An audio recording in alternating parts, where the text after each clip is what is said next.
Hey guys, tonight we are going somewhere cold, like your breath freezes in mid-air cold. Like, if you spill water it shatters cold. Welcome to your first winter as a frontier settler. You're new out here, just a few months into the wilderness, and already regretting some choices. The land is beautiful, sure. Trees whisper in a language older than anything you've heard before. The stars stretch wider than your imagination. But now the sun is vanishing earlier. And a creeping chill seeps into everything, even your bones. And guess what? You probably won't survive this. But hey, let's pretend. Before you get comfortable, take a moment to like the video and subscribe. But only if you genuinely enjoy what I do here. And tell me in the comments, what time is it and where are you listening from? I always love hearing about your little nighttime corner of the world. Now, dim the lights, maybe turn on a fan for that soft background hum, and let's ease into tonight's journey together. It starts in late October. You've barely finished building your first rough log cabin. No insulation, no proper windows, and a door that groans in protest every time you touch it. There's a fireplace, but the chimney still smokes wrong and fills the room with a haze that stings your eyes and turns every item of clothing into a campfire-scented relic. Your fingertips are cracked. Your lips chapped into oblivion. And nightfall isn't waiting for you to figure it all out. At first, it's kind of charming. You cook stew over the fire, wrap yourself in whatever blankets you brought from back east, and tell stories by the flickering flame. You imagine this must be what freedom feels like. But the temperature keeps falling. One night, you wake to find your water bucket frozen solid, indoors. The next morning, you step outside and hear the snow crunch, not with a soft puff, but a sharp crackle like brittle glass underfoot. The first real frontier winter doesn't knock. It kicks down the door and sets up camp, and you are not ready.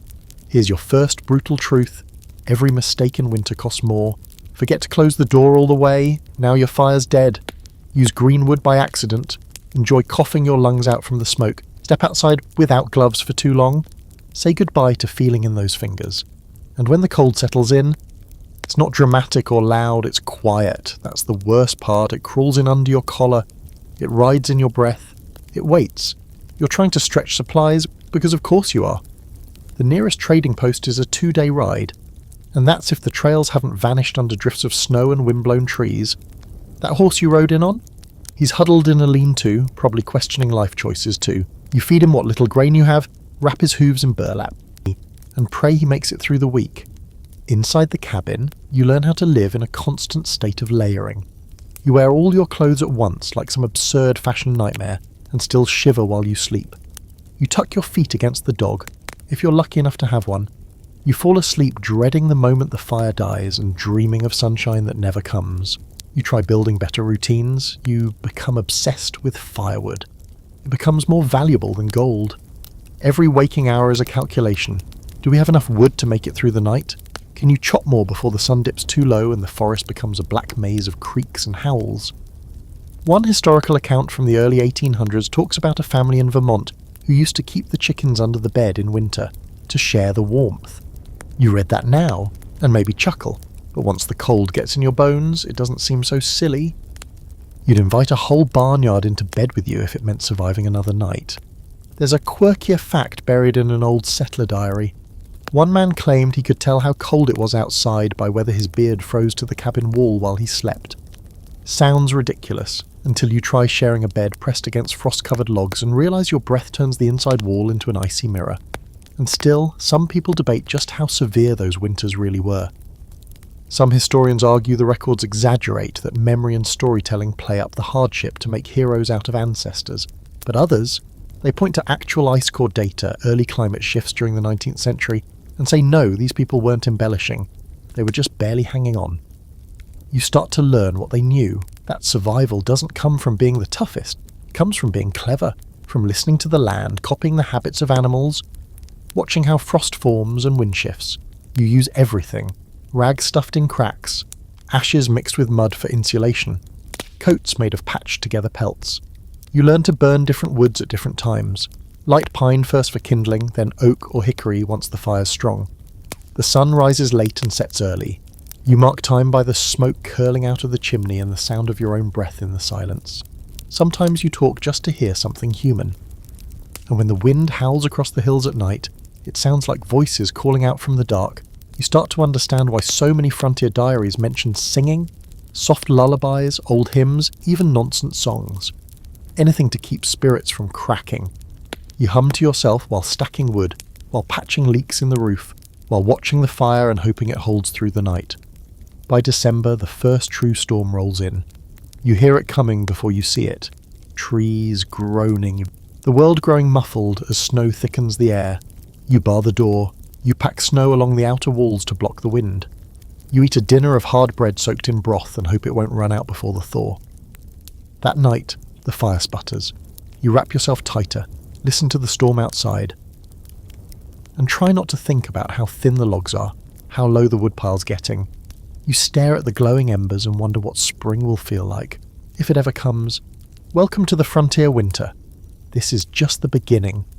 You learn quickly that survival out here is all about timing, and your timing, if we're being brutally honest, kind of sucks.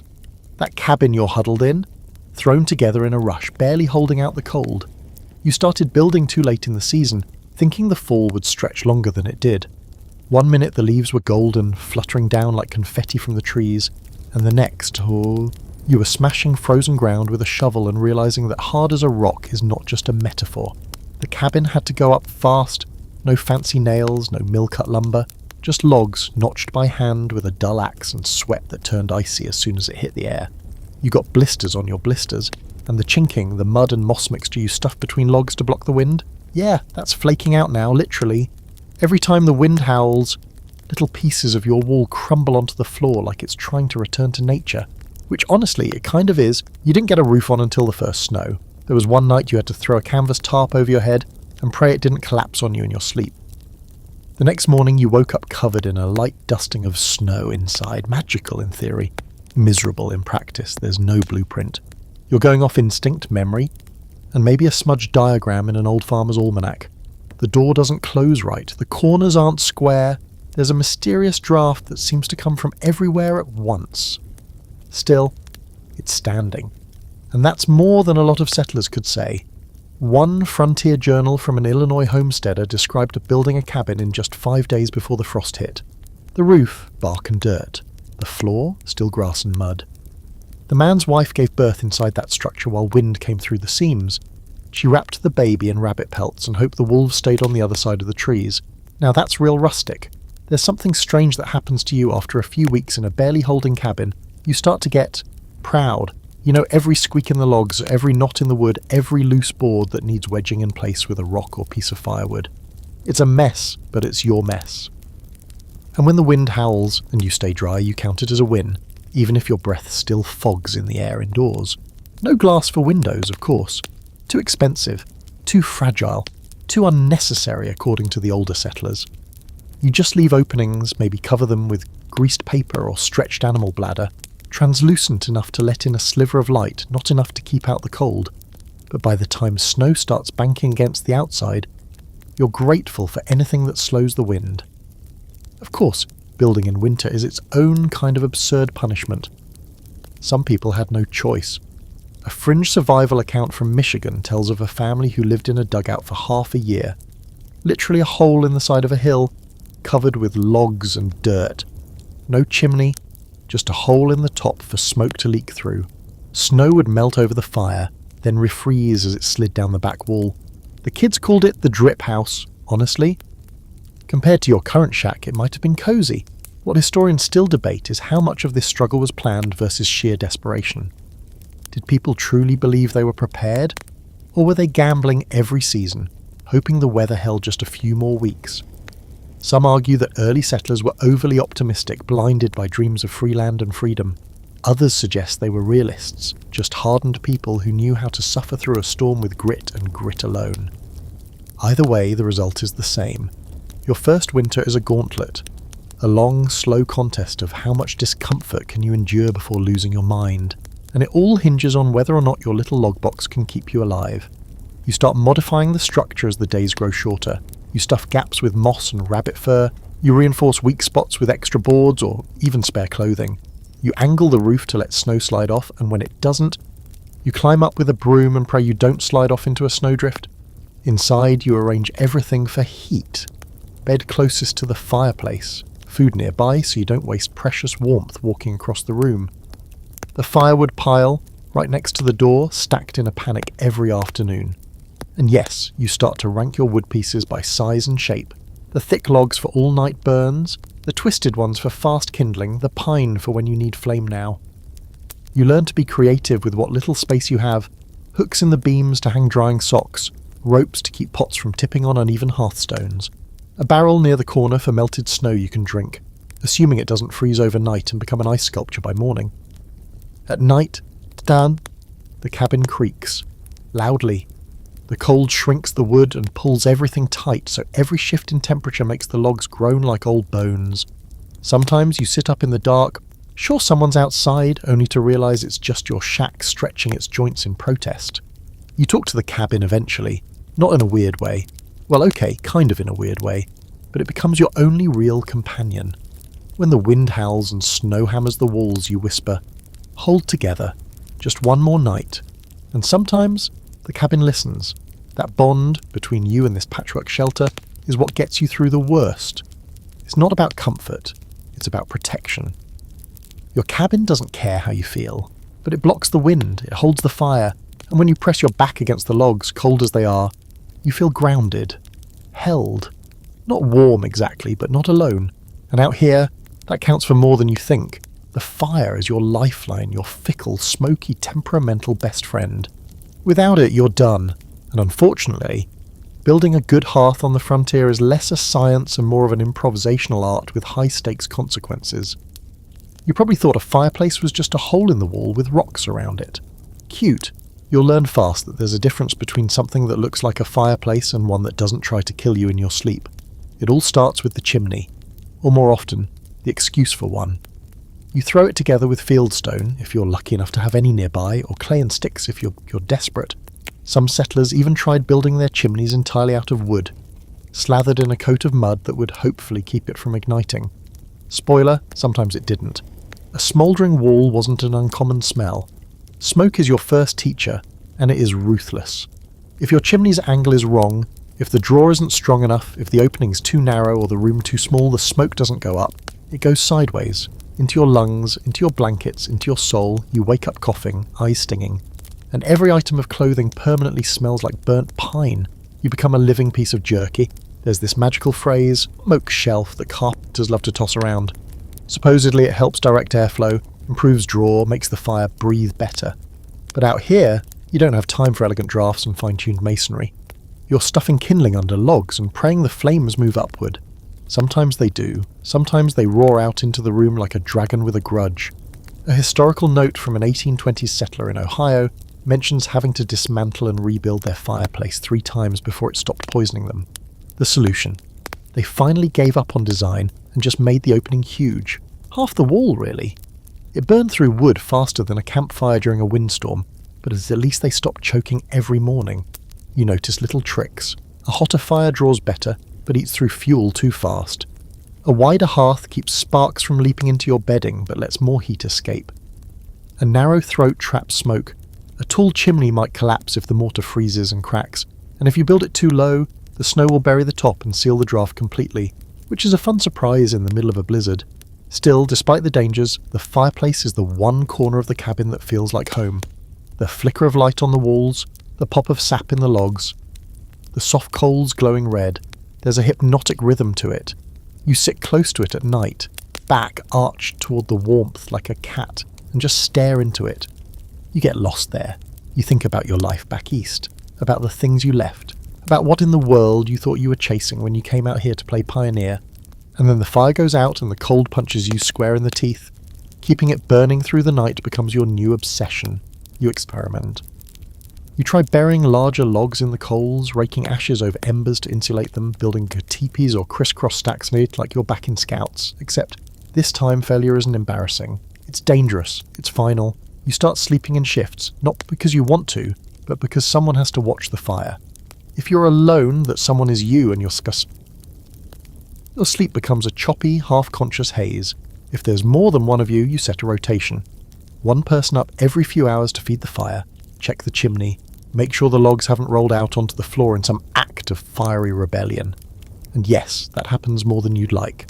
Some nights your dreams bleed into the fire. You see faces in the coals, hear voices whispering from the smoke. Not ghosts exactly, but memories. Old laughter, distant songs. That strange blend of heat and exhaustion plays tricks on your mind. You wake up not knowing what time it is, or even what day. There's an old superstition among frontier folks that if your fire ever fully dies in the night, something is allowed in. Not cold, not darkness, something. They don't name it, but they never let the fire go out even when they barely have fuel left. You think about that sometimes when the wind rattles the shutters and the fire dips low. You stir the embers quickly, just in case. Now here's something unexpected. You start using fire not just for heat, but for everything. Drying wet boots, thawing out food, sterilizing tools, heating rocks to toss under blankets before bed, boiling snow for water. Once, in a moment of desperation, you even used the coals to warm up your shirt before putting it on. You nearly burn yourself, but it was worth it. You start to think of fire not just as a source of comfort, but a tool, a resource, a living thing you have to feed and care for. There's a quirky method some old-timers swore by, placing flat rocks near the flames until they're piping hot, then wrapping them in cloth and sticking them at the foot of the bed. Basically prehistoric hot water bottles. Some even heated bricks during the day and brought them into bed with the kids at night. It works, kind of. The rocks stay warm for a couple of hours, then become dead weight. Still, on nights when the wind whistles through the cracks and your toes feel like wood, that bit of warmth makes the difference between sleep and shivering until dawn. Scholars still argue about whether frontier fireplaces were actually well designed, or just glorified smoke holes. Some say the design improved over time, borrowing from indigenous fire building techniques, or adapted from German and Scandinavian settlers' more efficient stoves. Others claim that most folks just did whatever worked, and survived through sheer stubbornness and the willingness to rebuild it again and again every time it failed. You get used to smelling like soot. It seeps into your skin, into your bedding, into your hair. You stop noticing after a while until someone visits, or you make it to town and the difference hits you like a wall. You smell like the inside of a chimney, because essentially that's what your home is. Still, there are moments, rare, fleeting, when the fire is just right. The room is warm, the logs are hissing softly, the wind outside sounds miles away, and you sit there, shoulders hunched toward the warmth, and think, maybe this was worth it. You pull your blanket tighter, listen to the logs shift and settle, and drift into another shallow sleep, hoping the flames last long enough to carry you through till morning. You discover a whole new kind of fashion on the frontier, the kind born not from style, but survival. Forget everything you ever knew about layering. Out here, you don't just wear clothes, you build them. Every layer is like laying brick in a wall between you and the creeping cold. And the truth is, if you get it wrong, you'll feel it, instantly. The cold out here doesn't tap politely on your shoulder. It lunges at your chest and tries to crawl into your spine. The standard wardrobe becomes a ridiculous pile of scratchy wool, patched cotton, and animal hides. Socks over socks, shirts over shirts. You wrap your legs in flannel or old grain sacks. You sleep in your hat, and if you're smart, you never ever take your boots off unless you're sure they'll be dry in the morning. Wet boots are a death sentence waiting to happen. The kind of mistake you only make once, and only if you're lucky enough to survive it. Your outer layer is the most critical. Wool is king out here, thick, heavy, and not remotely fashionable, but it holds warmth even when damp. Then there are the pelts, rabbit, raccoon, fox, whatever you can trap, scrape, and stitch. You learn fast that animal fur isn't just warm, it's smarter than you. Nature figured this out way before humans tried their hand at winter fashion. A popular trick among frontier kids was stuffing dry grass inside their clothing, makeshift insulation that itched like fire ants but did the job. Some settlers even used corn husks, not comfortable, not glamorous, but surprisingly effective. There's an old settler saying, "The more you rustle, the warmer you are." And it's true. If you sound like you're smuggling a haystack every time you move, you're probably surviving. And yet there's a line, dress too heavily and you sweat. Sweat out here is betrayal. Once your body moisture soaks into your clothes, it freezes. And now, instead of warmth, you've got a layer of icy regret plastered to your chest. You start learning the delicate dance between not freezing and not sweating, even during the most basic tasks like hauling water or chopping wood. Some settlers tried oiling their outerwear with animal fat or beeswax to keep moisture out. One quirky method involved rubbing bear grease into mittens and boots, which kept things waterproof, sure, but also made you smell like bait. That's a bold fashion statement when wolves are nearby. Mittens are another battlefield. Gloves offer dexterity, but mittens trap heat better. You choose warmth. Always warmth. Sometimes, if you're desperate as to, you wear both. Gloves inside mittens, hands wrapped in cloth and shoved into a wool sock like a sad little burrito. You can't hold an axe properly, but at least your fingers stay attached. Footwear is a constant problem. Leather boots stiffen and crack from the cold. Laces snap like twigs. You wrap your feet in layers of wool, fur and anything dry you can find. Old newspapers, if you're lucky enough to have them. You've never been so grateful for useless reading material. You dry socks by the fire at night, rotating them like sacred relics. One bad pair of socks in freezing weather, and you're staring down frostbite with nothing but a dull knife and a vague idea of how many toes you actually need. There's a historical account of a woman in the Dakotas who made coats from multiple old quilts, stitched together like a patchwork beast. She called it her walking bed. Her husband joked that she disappeared into it every time the temperature dropped, and sometimes she did, wearing it even while sleeping, to avoid ever having to face the cold alone. Historians still debate how effective frontier clothing really was. Some argue people adapted brilliantly to the environment, incorporating ingenious designs like fur-lined moccasins or layered robes. Others say most settlers stumbled into winter ill-equipped and survived only through improvisation and pure willpower. You can see both sides. One day you feel like a genius for sewing fur inside your collar. The next, you're crying over the frozen buttons that won't close because your fingers stopped working. Even indoors, you stay layered. The cabin might be warm near the fire, but stray 2 steps away, and your breath fogs in front of your face. You wear your coat to bed. You keep your hat on while cooking. Removing a single layer becomes a risk assessment. You only undress when you're near the fire, and even then you do it fast, like you're in a competition against the air itself. And the laundry? Don't make me laugh. Winter laundry is the stuff of nightmares. Water freezes before you can even rinse. Clothes turn into rigid, frosted sculptures. You start to live by the old phrase, dirt don't hurt. If something doesn't smell like death or mould, it gets worn again, and again and again. A fringe fact. Some people slept naked under their clothes and blankets to let body heat transfer directly to the bedding. Supposedly it kept things warmer. You try it once, and it's an experience. An icy, terrifying, what have I done kind of experiment that leaves you scurrying back into your 3 shirts and 2 pairs of pants with a new appreciation for every single thread. You become intimately aware of your own heat loss. You feel it leaving your wrists, ankles, neck. You build your wardrobe around sealing those gaps. Scarves, head wraps, even strips of torn shirts tied around your boots. You're not dressing to impress anyone. You're dressing like someone who has stared into the abyss of a frostbitten morning and said, not today, and still, sometimes it's not enough. Some nights you shiver no matter what. You curl into yourself like a comma and breathe warm air into your hands buried deep inside your coat. You listen to the wind whistle outside and think just a little longer. You count the layers you're wearing and wonder how many more it would take to actually feel human again. But in the darkest parts of winter, when every breath feels like glass and every movement aches, the one thing between you and the end is your armour of threadbare fabric and stitched together fur. You're ridiculous, you're rustling, you're wrapped in everything you own, and somehow you're still here. You think snow is the enemy out here, the villain of this long frozen tale. But as strange as it sounds, snow can save you. It's not just the thing falling from the sky and turning your world into a slippery, blinding, ankle-breaking mess. It's also insulation. Actual, functional, magical insulation.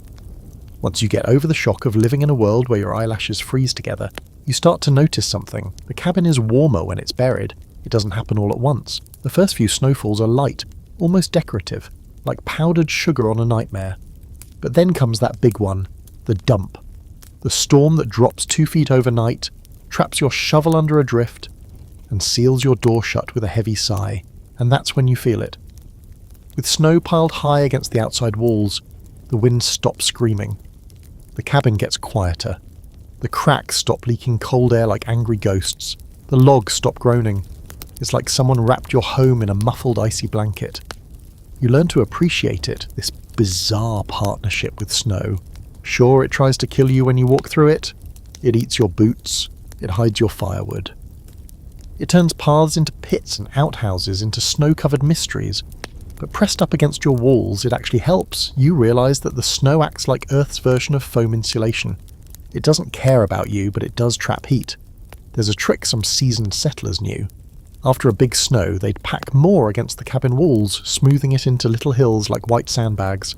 It sounds counterintuitive, putting more snow on something you're trying to keep warm. But it works. You do it yourself and notice the difference overnight. The inside doesn't feel like a meat locker anymore, just a moderately uncomfortable icebox. It's not just the walls either.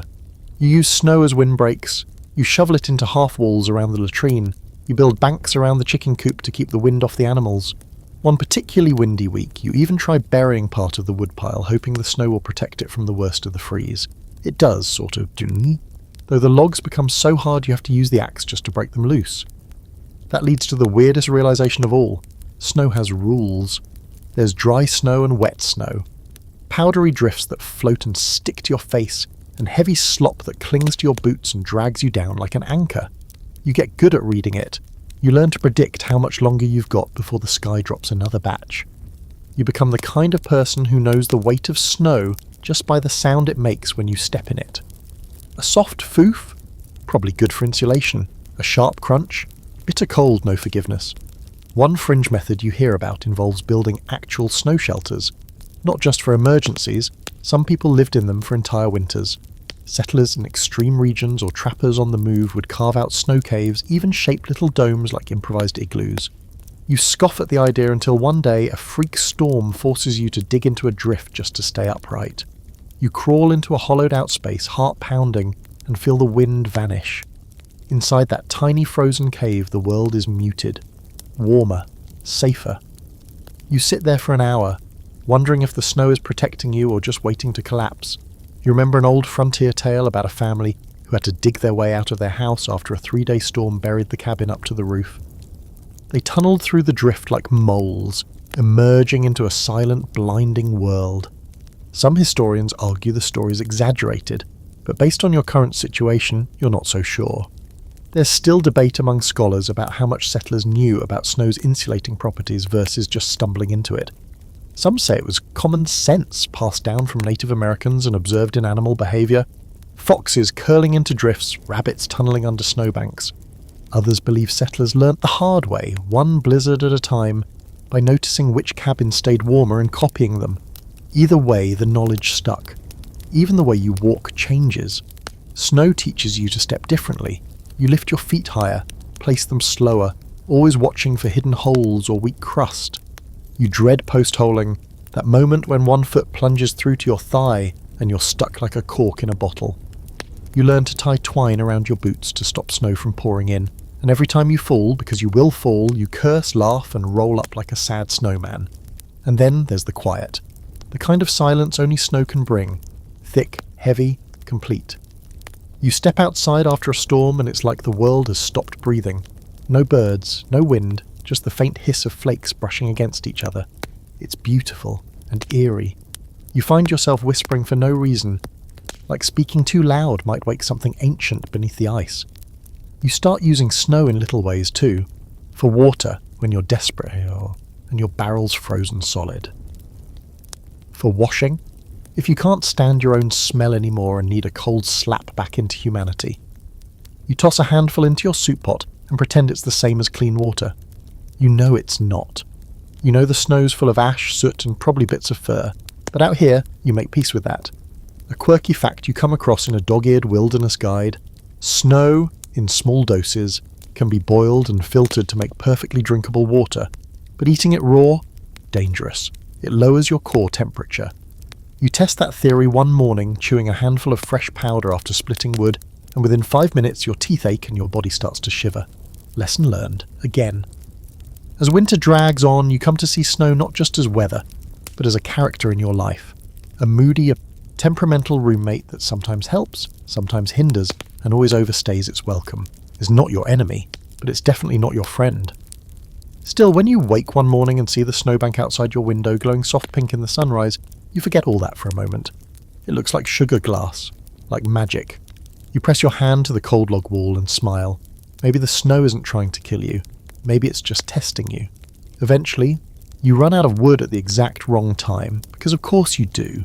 It's always in the middle of the night, always during a cold snap, and always when you finally manage to drift into the kind of exhausted sleep that only comes after spending 16 hours wrapped in wool, trudging through snow, and eating something that might have once been a turnip. And then, the fire starts to sputter. The last log shifts, pops, collapses into a pathetic pile of glowing orange crumbs. You feel the temperature fall instantly, like someone opened a trapdoor to the Arctic right under your blanket. So you do what you've been dreading all day. You throw the covers off, roll out of bed with a grunt, and stagger toward the woodpile, only to realise you've already burned the last of what was inside. You forgot. Or someone forgot. Doesn't matter. Now it's either freeze or go out in the dark to find more. You wrap yourself like a burrito of desperation. Coat, scarf, mittens. Boots still damp from the day before. You grab the lantern, but it flickers weakly, the oil running low. The wind pushes against the cabin door the second you open it, and snow blasts into your face like a slap. This isn't a gentle flurry, this is punishment. The kind of weather that gets whispered about in back corners of general stores years later. And yet you head outside, because you have to. Because the fire is your heart and the cabin's warmth is your bloodstream. And both are fading fast. The woodpile, what's left of it, is half buried under a crust of snow and ice. You dig at it with stiff gloves, breathing hard, your exhale curling around your face like a ghost. You find a couple of decent-sized logs, drag them loose, then a few twisted branches for kindling. Your fingers are already numb, and your thighs sting from the cold like the wind's peeling your skin right off. By the time you stumble back inside, cheeks burning and boots clumping with frozen snow, you're shaking, not just from cold, but from adrenaline. The kind of deep, primal stress that your body throws at you when it realises you're close, too close to the edge. You shove the kindling into the hearth like a sacrifice. You blow, gently at first, then harder. The embers resist. You curse them under your breath. You talk to them, plead with them. You strike a match, the flame dim and fragile, and when the fire finally flares back to life, there's a sense of triumph that feels almost ridiculous. You survived. Again, just barely. It happens more than once. The almost out of wood panic. You try to keep ahead of it. You make a new rule. If you're awake and you see the pile getting low, you refill it. No excuses, no forgetting. You don't let it get below knee-high without doing something about it. Because now you understand just how close the fire lives to death, and how much that death looks like you, frozen in your sleep. Woodcutting becomes the central obsession of your day. You dream about splitting logs. You measure time in chords. The axe becomes a fifth limb, and the sound of it cracking through wood is the closest thing to music you've got. You become an artist of angles. You learn which wood burns fastest, pine, but it spits sap, and which burns longest, oak, if you can split it without cursing the entire forest. One settler story tells of a man who chopped wood every day for 9 months straight. Even in July, terrified that his family would freeze if he ever stopped. By winter's end, he'd built a wall of firewood so tall his neighbours thought he was mad. But his cabin stayed warm, and none of them laughed when January came and their own piles dwindled. You start stashing wood everywhere, behind the cabin, under the eaves, inside baskets, stacked in the corners like weird wooden furniture. You even bring a few pieces into bed one night, too tired to restock the pile and too cold to leave them outside. At that point, firewood becomes as intimate to you as food or breath. There's an ongoing scholarly debate about how much fuel a typical frontier family actually needed to survive the winter. Some say 5 cords, others say 8, even 10 if it was a long one. But the truth is you can't measure it exactly. Every winter is different. Every family has different needs. Some nights are mild. Others feel like they want to crack your cabin in half. The only real rule, it's never enough. Always cut more. A fringe trick you try involves burning greenwood overnight. Not because it burns better, it doesn't, but because it burns slower. If you stack it right with dry logs underneath, the moisture keeps it from going up too fast. It smoulders, stays hot longer. Of course, it also smokes like a cursed chimney and smells like boiled bark. But if it keeps the cabin from turning into a meat locker, you'll live with it. Eventually, you get smart, you build a little covered lean-to just for storing your dry wood. Nothing fancy, 4 pates, a sloped roof, maybe a tarp tacked over the front. But it keeps the worst of the snow out, and that makes a difference. You store kindling in a box indoors now, always dry, always ready. You tie a bundle of cedar shavings with string, and hang it by the hearth like fire insurance. And yet, some nights still get away from you. You misjudge, the wood burns faster than expected. The wind sneaks under the cabin, pulling away the heat. You wake up with your breath clouding in front of your face and your fingers stiff again. It doesn't matter how much you prepare, winter finds your weak spots. It always does. A quirky detail from an old trapper's guide mentions people using their own furniture for firewood when things got desperate. You think that's exaggerated, Pooh? Until one bitter February night you look at the leg of the table and wonder, just for a second, how long it would burn. The truth is, fire is more than just heat out here. It's your protector, your companion. It's also your captor. You're tethered to it, obsessed with feeding it, shaped by it. You build your days around keeping it alive. You go outside when you don't want to. You chop wood when your hands are already bleeding. You do it all because without it, you're just another settler-shaped icicle in the woods. So you keep the fire going, through the long nights, through the quiet snowfalls and the howling storms, through the hunger, the isolation, the exhaustion, because as long as there's flame in the hearth, there's still a you in that cabin. You stop sleeping like a normal person sometime in January. There's no 8-hour stretch, no dreams about sunny meadows or feather beds. Sleep comes in shifts now, half sleeps, fire-watching naps. And that weird kind of consciousness, where you're not sure if you're awake or just listening to the crackle of the hearth from deep inside a blanket cocoon. Either way, you're tired, all the time. Your body aches in places you didn't know could ache. Your eyes sting from smoke and fatigue, but the fire needs tending, and no one else is volunteering at 3 a.m. You tried full nights of sleep in the beginning. Thought if you banked the fire just right, tossed in a few thick logs and piled ashes over the coals, it'd hold till dawn. It never did. The fire would gutter out around 2 a.m, and by the time you woke up, the inside of the cabin would feel like a forgotten meat locker. You'd curse yourself, leap from bed, stub your toe on the stove, and scramble to relight frozen kindling with hands that could barely move. Once was enough to convince you. Sleeping through the night was a luxury you no longer had. So now you sleep in shifts. If you're alone, you just don't sleep deeply, never more than an hour or two at a time. You keep a stick by the bed to poke the logs from under the covers. You've become nocturnal in a way, stirring embers, while the rest of the world lies silent beneath blankets of snow. But if there are others, family, friends, that one neighbour who moved in 2 miles down the trail, you organise a rotation. Everyone gets a turn, even the kids if they're old enough. It sounds fair in theory, till someone falls asleep on the job. The fire dies. You wake up freezing, and then you're all shouting at each other in the dark, wrapped in quilts like angry ghosts. It's not just about staying warm, it's about not dying. And everyone knows it. There's a routine now. The firekeeper gets up, stokes the coals, adds wood, checks the draft on the chimney, maybe brews tea or thaws a leftover biscuit on the hearthstone. Sometimes you sit there for an hour after tending the fire, watching the shadows on the walls, your own breath drifting like smoke in the dim light. It's quiet, strangely peaceful. You listen to the wind outside, the occasional creak of a tree giving way under ice, the shifting weight of snow on the roof. In the dead of winter, night feels like it lasts forever. The sun sets around 4, barely peeking above the treetops by 9. Time turns strange. You measure it in firelight and the feel of the cabin walls. And the longer you're awake during those hours, the more you hear things. Small sounds, odd echoes. You swear you can hear the snow falling sometimes, or the whisper of wind slipping through the chimney flue. One night you think you hear someone humming, but no one else is awake. Probably the wind, hopefully.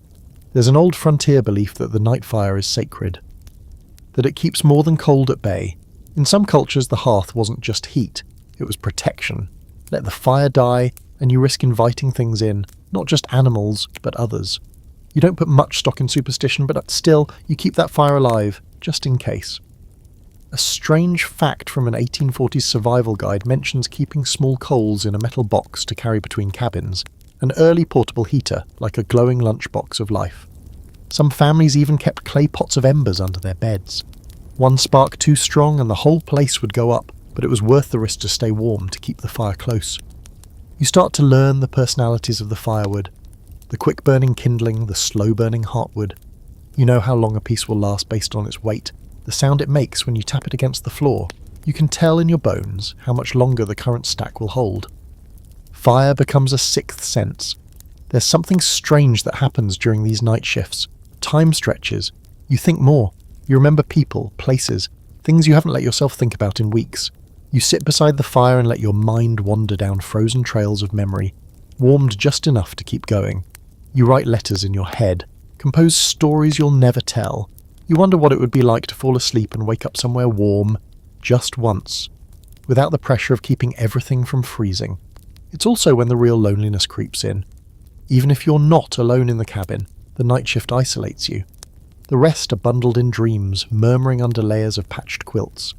You watch over them like some sleepless guardian, feeling the weight of it all settle on your shoulders. The quiet is too complete. Sometimes you talk just to hear your own voice. You murmur to the fire like an old friend. You ask it to hold on. You promise it more wood if it just doesn't die. And then, morning, or what passes for morning in this grey-skid season. The fire burns lower but steady. Your shift ends. You tuck in beside the others, grateful for the body heat, and drift into a shallow sleep that feels more like a pause than rest. Scholars debate how widespread fire shifts were in early frontier households. Some accounts suggest they were common practice, especially in the coldest regions, while others claim most people simply built massive fires and hoped for the best. But based on the sheer number of chimney fires and frostbite records in the 1800s, it's safe to say plenty of people didn't keep watch, and some didn't wake up. There's one quirky method you read about in an old journal, the ember jar, a small clay pot lined with ash meant to hold a live coal overnight. Tucked near the fire, it could be used to relight flames in the morning without flint or matches. It's clever. You make one yourself, shaping clay with frozen fingers, drying it near the fire for days. It cracks the first time you use it, but still holds a coal long enough to kindle a flame. You feel like a wizard. The longer the winter drags on, the more the night watch becomes part of your identity. You're no longer just someone trying to survive. You're the keeper of the flame, the sentinel. The last line between the living warmth of your cabin and the killing frost outside, and sure, you're exhausted. Your eyes are sunken, your muscles stiff, your thoughts slow. But when you sit in the glow of that fire, listening to the wind outside, watching the shadows dance, there's a strange sort of peace that settles in your chest. You're still here, still warm, still alive. You swore you'd never let it happen. You told yourself you'd draw the line somewhere. But here you are, staring across the dim, smoky room at a goat in your house, breathing your air, chewing hay like it owns the place. And next to it, a chicken, roosting comfortably on a chair you used to sit in. It clucks softly, then fluffs its feathers and drops something warm and wet onto the floorboards. You sigh. Welcome to the part of winter where you invite the animals inside, because it's them or the cold and you're starting to understand. Sometimes, survival means sharing your space with a small, judgmental barnyard. It starts with guilt. You hear them at night, your livestock, bleating, whining, rustling in the cold. The wind cuts through the thin walls of the shed like a blade. You tell yourself they'll be fine. You built that lean-to properly, didn't you? Then one morning you wake to find the smallest of your goats lying stiff in the snow, eyes wide open. And that's it. You can't take it. The next night you bring them in. At first, it's temporary, a crisis measure. Just until the storm passes, you carve out a little corner near the door, lay down straw, even set up a half-hearted barrier made from crates and broken furniture. The smell hits you immediately, warm, earthy, and distinctly barn-like. But so does the warmth, and suddenly you realise something important. Animals are heaters. Fluffy, hay-eating, occasionally annoying heaters. The goat stays, then the cow. The chickens, too. And somehow, the pig ends up waddling inside during a particularly nasty sleet storm. That one wasn't even your idea. The pig decided on its own, and who are you to argue with a 200-pound lump of warmth and attitude? You sleep wrapped in wool with a dog curled at your feet, chickens roosting above the hearth, and a cow snoring gently in the corner. It's chaos. It's crowded. It smells like something between a petting zoo and a campfire. But it's warm, and that's all that matters. Historically, this wasn't unusual. Many frontier families brought animals inside during the worst months. Not because they were sentimental, but because livestock was survival. Milk, meat, eggs. Losing one to cold was losing a food source. Some homes were built with cow sheds attached directly, sharing a wall with the main cabin to allow heat to transfer. Ingenious if you ignore the smell.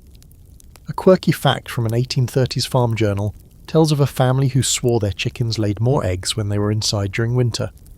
Maybe it was the warmth. Maybe it was the constant light from the hearth. Or maybe the chickens just liked the company. Either way, eggs are eggs, and in January, a fresh one is worth its weight in gold. At night, you lie in bed listening to the symphony of sounds. Snorts, clucks, gentle chewing, the occasional thud of a hoof against the floor. You learn to sleep through it. You even come to find it comforting. The animals are like an extra layer of protection against the howling wind outside. If they're breathing, if they're warm, if they're alive, then so are you. But let's be real, it's not glamorous. There's mud, there's droppings, there's the constant shuffle of animals trying to find a comfortable spot that doesn't involve stepping on your foot. You clean as best you can, but you're burning through straw faster than expected. You try laying down pine needles, sawdust, whatever you can find that absorbs the mess. It works for a while. Then the smell builds slowly, like a rising tide of ammonia and regret. You try to air things out during the warmest hour of the day, cracking the door just enough to let in some fresh air without losing all your heat. The chickens take this as a sign to escape. You chase them through snowdrifts, barefoot and furious, before giving up and dragging them back in one at a time like feathery criminals. One night, the cow sneezes directly into the fire. A blast of wet air sends a spray of ash across the room, and you just sit there, blinking, covered in soot. There's a moment of silence. Then the goat bleats, as if laughing, and yet it's hard not to get attached. You start naming them. You talk to them during your night shift. The pig stares at you like it knows your secrets. The dog becomes your shadow. The chickens, well, they still hate you. That's just chickens. Scholars have debated for years whether this practice, bringing animals inside, was a calculated survival technique or a last-ditch act of desperation. Some argue it was smart adaptation. Others say it showed just how unprepared settlers were for real winter. But you don't have time for theory. You have a chicken on your bed and a cow that's chewing the handle of your axe. This is your reality now. A few families even went further, building true dual-purpose structures, part stable, part home. The warmth from the animals was built right into the architecture. And yes, that came with risks, parasites, disease, one wrong kick and your firewood pile turns into kindling for a barn fire. But it kept people alive, and in the depths of February you start to understand that line between clever and crazy isn't as thick as you once thought. The psychological shift is real too. At first, sharing space with animals feels like failure, like civilization has taken a step backward. But slowly something else settles in. A rhythm, a sense of life. The animals become part of your routine, your conversations, your ecosystem. You stop thinking of them as visitors and start thinking of them as roommates. Stubborn, messy, and occasionally loud ones. Then one morning you wake up and it's quiet. The snow has stopped. The sun is trying to peek over the horizon. You step outside just to see and realize something wonderful and slightly terrifying. The cold has broken. Just a little. But enough. You turn around to tell someone, anyone, and realize the pig is now sitting in your chair, watching you. You sigh, you go back inside, and you let them stay just one more night. By now, the outside world is more theory than fact. You haven't seen open ground in weeks, just a solid sheet of white that stretches past the tree line and over the hills like the land's been erased. Your windows are sealed with frost, and when you open the door, it takes real effort, like pushing against the back of winter itself, so you don't go out unless you absolutely have to. And when you do, it's always the same desperate reason. Food. You're no longer cooking to impress anyone. You're not even cooking to enjoy it. You're cooking to not die. Every meal is an inventory check. You've counted everything 100 times. What's left of the cornmeal, the dried beans, that one sad sack of flour clinging to the last scoop. You've developed an eerie sixth sense for portion control. You can stretch a stew with just 2 potatoes and a lie. The root cellar is your reluctant treasure trove, cold, dark, and constantly smelling of damp earth and slow decay. Root cellars are a frontier staple, and now you understand why. Dug into hillsides or built beneath the cabin, they use the ground's natural insulation to keep things just above freezing. Cold enough to preserve, warm enough to keep from freezing solid.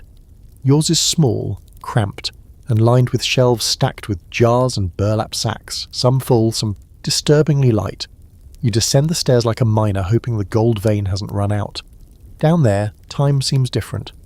You run your fingers over dusty jars of pickled cabbage, beets, and the last few precious peaches preserved in syrup.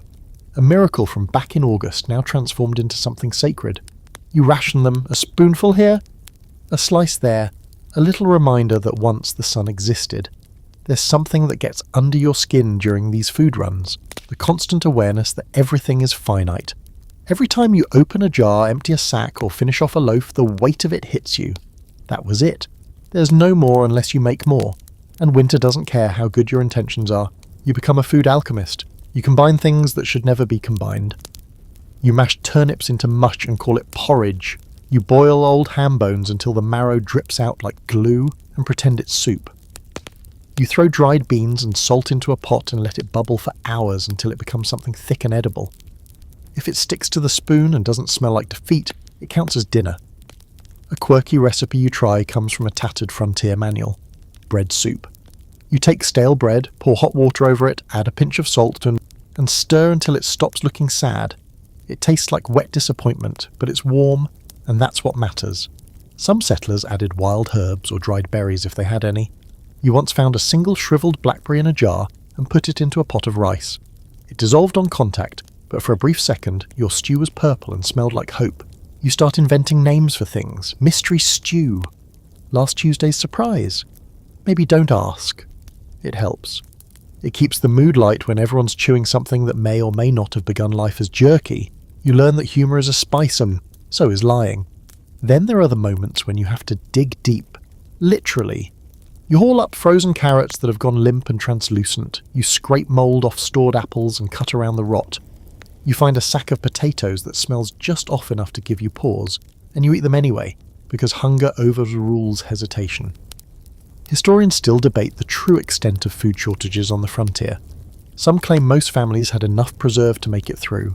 Others argue that lean winters were the norm, not the exception, and that hunger was a quiet, constant companion for months on end. Based on your current meals, you're leaning toward the latter. There's an old settler diary that tells of a man who once boiled leather to make shoe stew. He softened strips of rawhide in water until they were chewable. Claimed it worked as long as you didn't mind the taste of boot. You haven't gone that far. Yet. But you did find yourself staring at a dried out squirrel hide once, wondering how bad things would have to get. And it's not just about the food you do have, it's the food you don't. Your cravings become cruel. One night, you dream of butter melting on fresh cornbread. Another, it's roasted chicken with salt, pepper and rosemary. You wake up to a half-burnt chunk of cornmeal mush and the sound of the pig snoring by the hearth. Some days the hunger makes you bold. You strap on snowshoes, awkward, homemade contraptions lashed with rawhide and stubbornness, and trek into the woods looking for anything edible.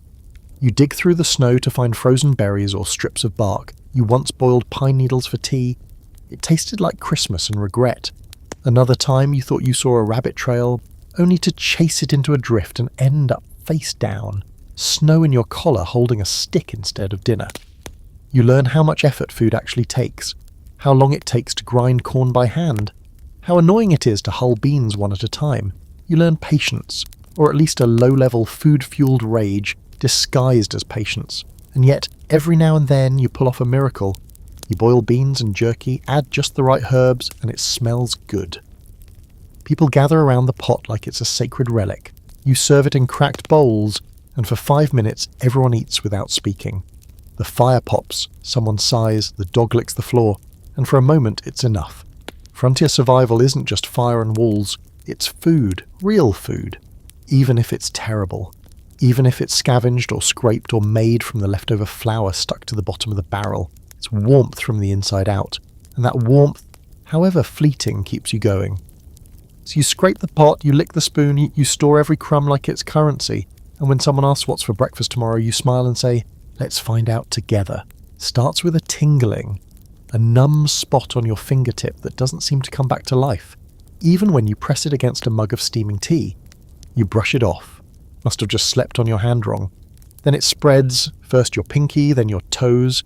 The cold doesn't just bite anymore, it burrows, crawls in deep, sets up shop in your joints and dares you to kick it out. You've entered the part of winter where the real enemy isn't the snow or the hunger, or even the boredom. It's your own body, and what the cold plans to take from it. Frostbite isn't a dramatic thing at first, it's sneaky, quiet. You stop feeling your fingers while carrying water, and then you stop worrying that you can't feel them. You forget to wear mittens for just 5 minutes, and that's all it takes. When your hands finally warm up again, they throb with pain like they've been lit on fire. It's a cruel twist. Getting warm hurts more than being cold. You don't talk about it much. Nobody wants to admit it. But all of you are watching each other's ears, noses, toes, checking for that pale, waxy look, that quiet deadness. You hide it when you can. Tape your fingers, wear double socks, you wrap your feet in cloth at night and place them near the fire like damp kindling. But there's only so much you can do. The socks are a whole story unto themselves. You own maybe 3 pairs. One is always damp, one is slightly less damp. The other is the holy grail, almost drear, almost warm, and therefore worn only on special days like Sunday, or when your toes are threatening to revolt. You dry them on a line above the fire, where they dangle like little wool flags of surrender. If you're not careful, they scorch. If you're really not careful, they catch fire. That's a fun way to explain to your housemates why their socks now resemble burnt pancakes. One quirky method you try, out of sheer desperation, involves putting warm ashes in a cloth bag and tucking it into your boots. The idea is that the ashes stay warm and dry your feet while providing a little insulation. It kind of works. It also kind of makes you feel like you're walking on a gritty, ashy mess, but you'll take that over frostbitten toes any day, and still, no matter what you try, your feet stay cold, always. Even in bed, even wrapped in wool and tucked near the fire, they ache like you've walked barefoot across a glacier. You get into a routine of rubbing them each night, muttering curses under your breath like some kind of frost-footed wizard. You don't even care who sees anymore. Then come the chilblains, those weird, itchy red patches that bloom across your hands and feet like angry frost flowers. You scratch until you bleed, then wrap them in cloth soaked in vinegar or pine tea or whatever remedy someone swears worked good for their cousin's uncle's friend. Nothing helps. You scratch, you bleed, you carry wood anyway. You remember reading once that Napoleon lost more men to cold than to combat during his Russian campaign. You think of that now, hauling water with fingers that feel like porcelain. You don't need a battlefield for frostbite, just an ungloved moment outside the cabin. There's one horrifying moment when you pull off a boot and notice your toe looks different, pale, shiny, like wax. You press it. It doesn't respond. Panic bubbles up, but you swallow it.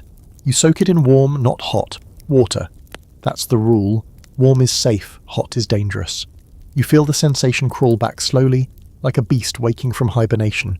It hurts so bad you almost seem to scream, but you don't. Because pain means it's still alive. Frostbite isn't the only thing you're dodging. There's hypothermia too, the slow, sneaky drop in body temp that makes people act strange, confused, clumsy, sometimes even cheerful. That's the terrifying part. It can make you feel warm right before you freeze. You keep an eye on each other. If someone starts stripping off clothes or wandering outside in the snow without boots, that's the red flag.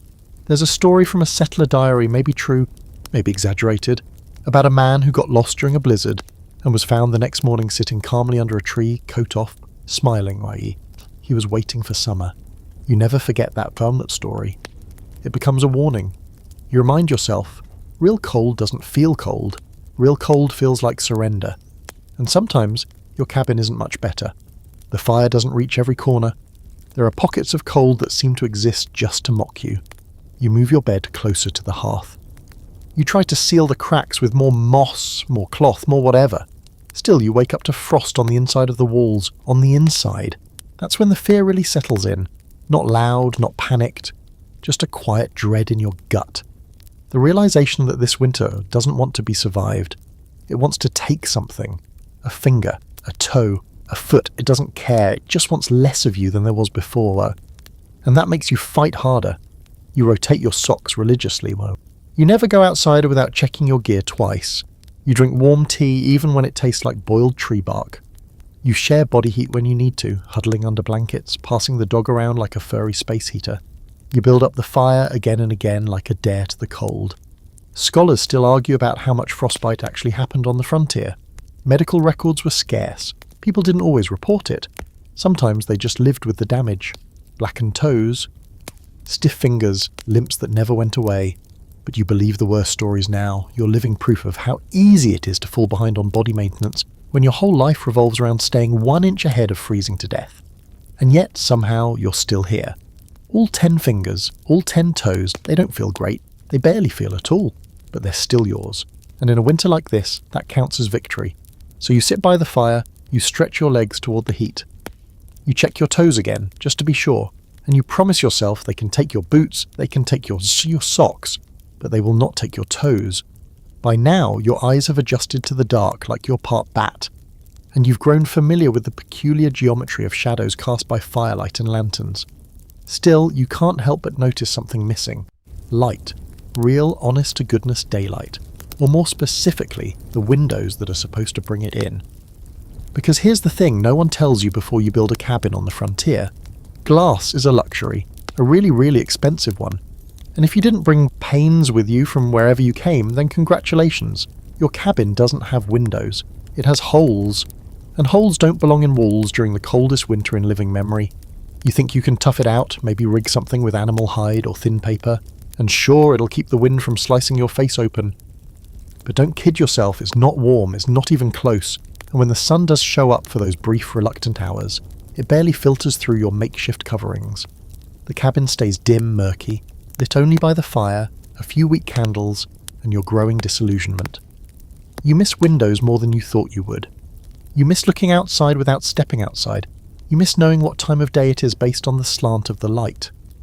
Now, you gauge time by the fire's condition, the length of shadows on the floor, and how long your stomach's been growling. And let's be honest, your sense of time is an absolute mess.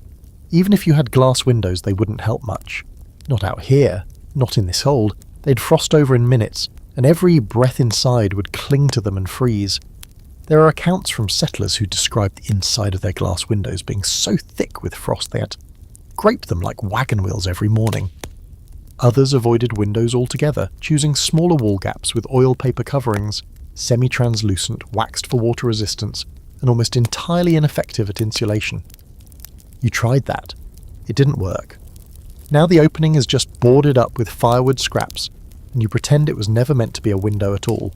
The trade-off is clear. Do you want a view or do you want to survive? You choose warmth every time, which means your cabin feels more like a bunker than a home. When the door's shut and the fire's crackling, it's cozy, kind of. But in the middle of the day, with the sky an endless grey and the corners of your room thick with shadow, you start to feel it, the weight of all this darkness pressing in. It's a slow suffocation, not of breath, but of spirit. There's a phenomenon frontier folk used to whisper about, cabin fever, not the kind where you get a little restless. No, this is something more, a creeping anxiety, paranoia, despair. Too much time indoors, too much dark, too little contact with the outside world. Some said it made people turn strange. Some said it made people disappear. You laugh it off, at first. But when the days bleed into one another, and you haven't seen sunlight in what feels like weeks, you start to wonder. You try making light with what you have. Candles mostly. Tallow ones, rough and lumpy, made from animal fat and a prayer. They smoke like chimneys and smell like meat. But they do the job. Kinda. You place them on shelves, on tin plates, anywhere safe-ish. But they burn fast and you only have so many. You ration them like food. Light one when you need to see something. Extinguish it the moment you're done. The rhythm of life becomes strike, squint, snuff. A quirky fact you come across in a borrowed almanac. Some early settlers crafted grease lamps from hollowed stones or metal cups filled with rendered fat with a rag for a wick. You try it once. It works, technically. Also makes the cabin smell like someone deep-fried a raccoon. Still, you keep it around for emergencies. It's funny. You never thought of light as a resource before. It just existed. Came with the morning. Left at night.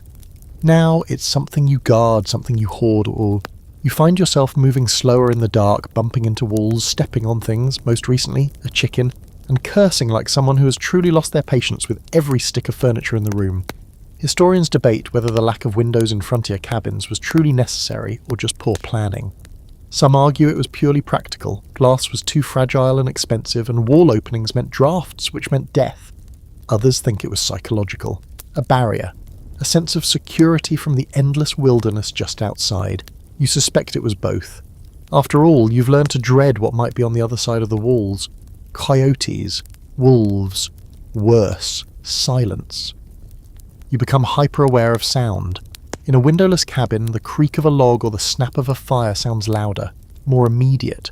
When the wind howls, it fills the whole room. You start recognizing certain groans in the cabin walls. One sounds like a sigh. Another, like a footstep. You tell yourself it's just the wood settling. You tell yourself a lot of things. The darkness inside affects your mind too. Makes it harder to remember things. You forget what day it is. You startle more easily. You lose track of where you put things. You've spent an entire hour looking for your mittens while wearing them. You laugh when it happens, not because it's funny, but because if you don't, you'll probably start crying instead. To fight the darkness, you rearrange the room. You try to reflect light, placing tin plates and metal scraps near the fire to bounce the glow around. It helps a little. You hang white cloth behind your candles. You polish lantern glass until it's clear as river water. You do everything except punch a hole in the wall and let the wind in, because that would undo everything.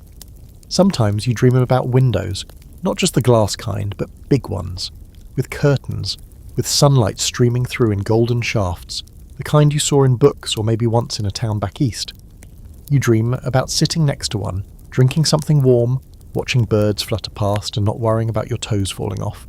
And then you wake up, light a tallow candle, and see your breath curling through the smoke like a warning. No windows here, just walls, just firelight, just you, but you're still alive, even in the dark. Sleep never comes easy in the cold, but at some point your body stops caring. Exhaustion wins. You curl under a pile of everything you own, blankets, coats, maybe the dog if it'll hold still, and drift off in spurts. And when you do sleep, it's heavy, like being buried alive in wool and smoke. But even then, the cold creeps in. You find your feet, your fingers, your fit, so you get clever, or, depending on your standards, you get desperate. Enter one of the oldest survival tricks in the snow-covered book, hot rocks. You've probably heard of it before. Heat up a few smooth stones in the fire, wrap them in something not flammable, ideally, and tuck them into your bed to fight off the freezing night. It sounds quaint, almost cozy, like something a storybook grandmother might do. But when you're the one hauling sizzling rocks out of the hearth with a pair of tongs made from broken fireplace tools, you quickly discover there's nothing elegant about it. It's practical, and also mildly terrifying. The rocks hiss when you place them on the floor, still glowing faintly orange around the edges. You wrap them in thick cloth, usually whatever's least smoky or soaked in goat hoof juice, then shove them under the quilt, carefully. One wrong move and you've got a scorched mattress, or worse, a brand new scar shaped like the side of a boulder, but done right. It's glorious, like climbing into a bed that already has a heartbeat. The heat radiates slowly, a kind of deep, steady warmth that wraps around your legs and says, just for tonight, you don't have to shiver. The fire may die down, but the rocks keep working long after you've drifted off. Of course, there are drawbacks. The heat doesn't last forever. After 2 or 3 hours, the rocks go cold and start leaching heat from you. So now you've got a decision to make. Stay put and deal with the chill, or crawl back out into the dark and reheat your primitive bedtime furnace. Usually the cold wins, you kick off the blankets, grumble, and start the whole clumsy process over again, trying not to step in anything left behind by the pig, who has decided your bed is the warmest spot in the house. There's an old settler trick you read about, heating a brick instead of a rock. Bricks apparently hold heat longer and more evenly. If you're fancy enough to own bricks, that is. You're not. You've got river stones, pulled from the creek bed back in October, and dried near the fire ever since. They're smooth, solid, and occasionally explode if you overheat them. Yes, that happens. Ask the small dent in the cabin wall. You also try heating water bottles. Of a sort. Metal flasks filled with hot liquid, sealed tight, wrapped in cloth, and placed at your feet. It works, to a point, but it's risky. If it leaks, you're sleeping in a puddle. And out here, sleeping in a puddle is just one step removed from, please take my toes, I wasn't using them anyway. The challenge with bed warming methods is that you're balancing warmth with safety, and both are constantly trying to sabotage each other. You want the rock hot enough to feel like a small sun, but not so hot that you wake up screaming. You want to place it close enough to radiate heat, but far enough to avoid a second-degree burn. And if you share a bed with someone, good luck. There's always that moment where someone rolls over onto the rock and makes a sound that is definitely not sleep-related. Still, you make it work, because it does work. And out here, function beats comfort every time. Some families took the hot rock idea further. They'd dig shallow pits near the hearth, line them with stones, heat them all day, and then move bedding over them at night. Instant floor heater. Others, particularly those with more resources, built masonry beds with compartments underneath to fill with embers. Basically the prototype for heated floors. Genius. Also completely out of your league. There's even one documented case, fringe but real, of a family using heated sand. They kept a metal tray by the fire, filled it with dry sand and warmed it throughout the day. At night, they'd pour the hot sand into cloth bags and sleep with them. You read about that and think clever. Also, where in this frozen forest are you going to find dry sand? You notice too that the dog gets it. You heat up a rock, place it at the foot of the bed, and next thing you know, the dog is curled around it like it's found the secret to eternal life. Smart mutt. You let it stay. The fire remains your main source of heat, of course, but it's not always enough. Not when the wind howls. The snow piles high and the frost creeps across the inside walls like some slow-moving glacier with a grudge. So you thank the rocks, you stack them near the fire during the day, rotating them like you're running a one-person pizza oven. You get good at testing their temperature with a fast tap of the palm, quick enough to avoid blisters, long enough to judge. Sometimes you wonder how people survived without these tricks. How many froze simply because no one told them a rock could be their best friend? And then you remember, they didn't all survive. That's the part the stories leave out. Not every settler made it. Some built fires too small, used wood too green, went to sleep thinking they'd wake up and didn't. That thought stays with you, especially on the nights when you lie in bed, your feet pressed against the last of the warmth, listening to the fire die down and the wind rise up again. You tighten the blankets, pull the dog closer, and rest your heel against the still warm stone wrapped in a torn old towel. You might not have windows, or fresh food, or dry socks, but you have this, a hot rock in a cold bed, and sometimes that's enough. Darkness doesn't just fall, it settles, thick and absolute, swallowing your cabin like ink in water. Once the sun's gone, and honestly, you're not even sure it showed up today. Your whole world contracts to the circle of light cast by a flickering flame, and every night that circle gets smaller. Why? Because you're running out of candles, and that means you're running out of light. When the tallow's low, you feel it. Not in your stomach like hunger, but behind your eyes. You feel it when you squint at the floor, trying to find your boot in the gloom. Or when you bump into the stove and curse the fact that you can't afford to burn an extra wick. It's a new kind of rationing now, illumination. Your supply started out fine, candles you brought with you, tucked in boxes and tins, carefully wrapped in cloth to keep them from melting in the autumn sun. You even had the good kind at first, beeswax, if you can believe it. Smooth, golden, faintly sweet. They burned clean, no stink, no smoke. You guarded them like treasure. Then winter hit, and the good ones went fast. You tried to use them sparingly for reading, sewing, writing letters, but eventually all that was left was tallow. The poor man's candle. Tallow's made from animal fat, rendered down until it's thick and waxy, poured into moulds or hand-dipped onto wicks that barely hold shape. And it smells exactly like what it is. Cooked grease. Light one and your cabin fills with the scent of a butcher's apron. Not ideal, but out here ideal's been dead since November. There's an entire ritual to making them. You melt the fat slowly, skimming off anything that looks suspicious. You strain it through cloth, try not to gag, and pour it into whatever's handy. Old tins, hollowed out bones, even shells if you're feeling rustic. Then you drop in a bit of twine or rag as a wick. Let it cool, and hope it holds together long enough to burn for more than 10 minutes. If you're lucky, you've got a real wick. Cotton cord, tight and slow burning. If you're not, you improvise. One time you braided strands of your own shirt and dipped it in wax. It worked. Sort of. The flame danced like it was drunk and spat tallow all over the table.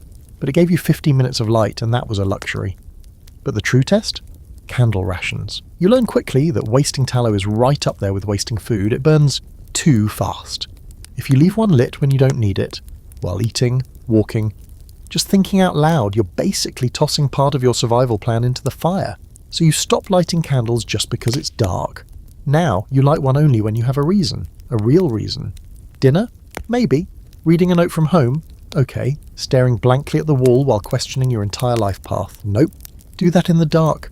Some frontier families didn't use candles at all. They relied on firelight alone. Or grease lamps made from whatever scrap metal they could bend into shape.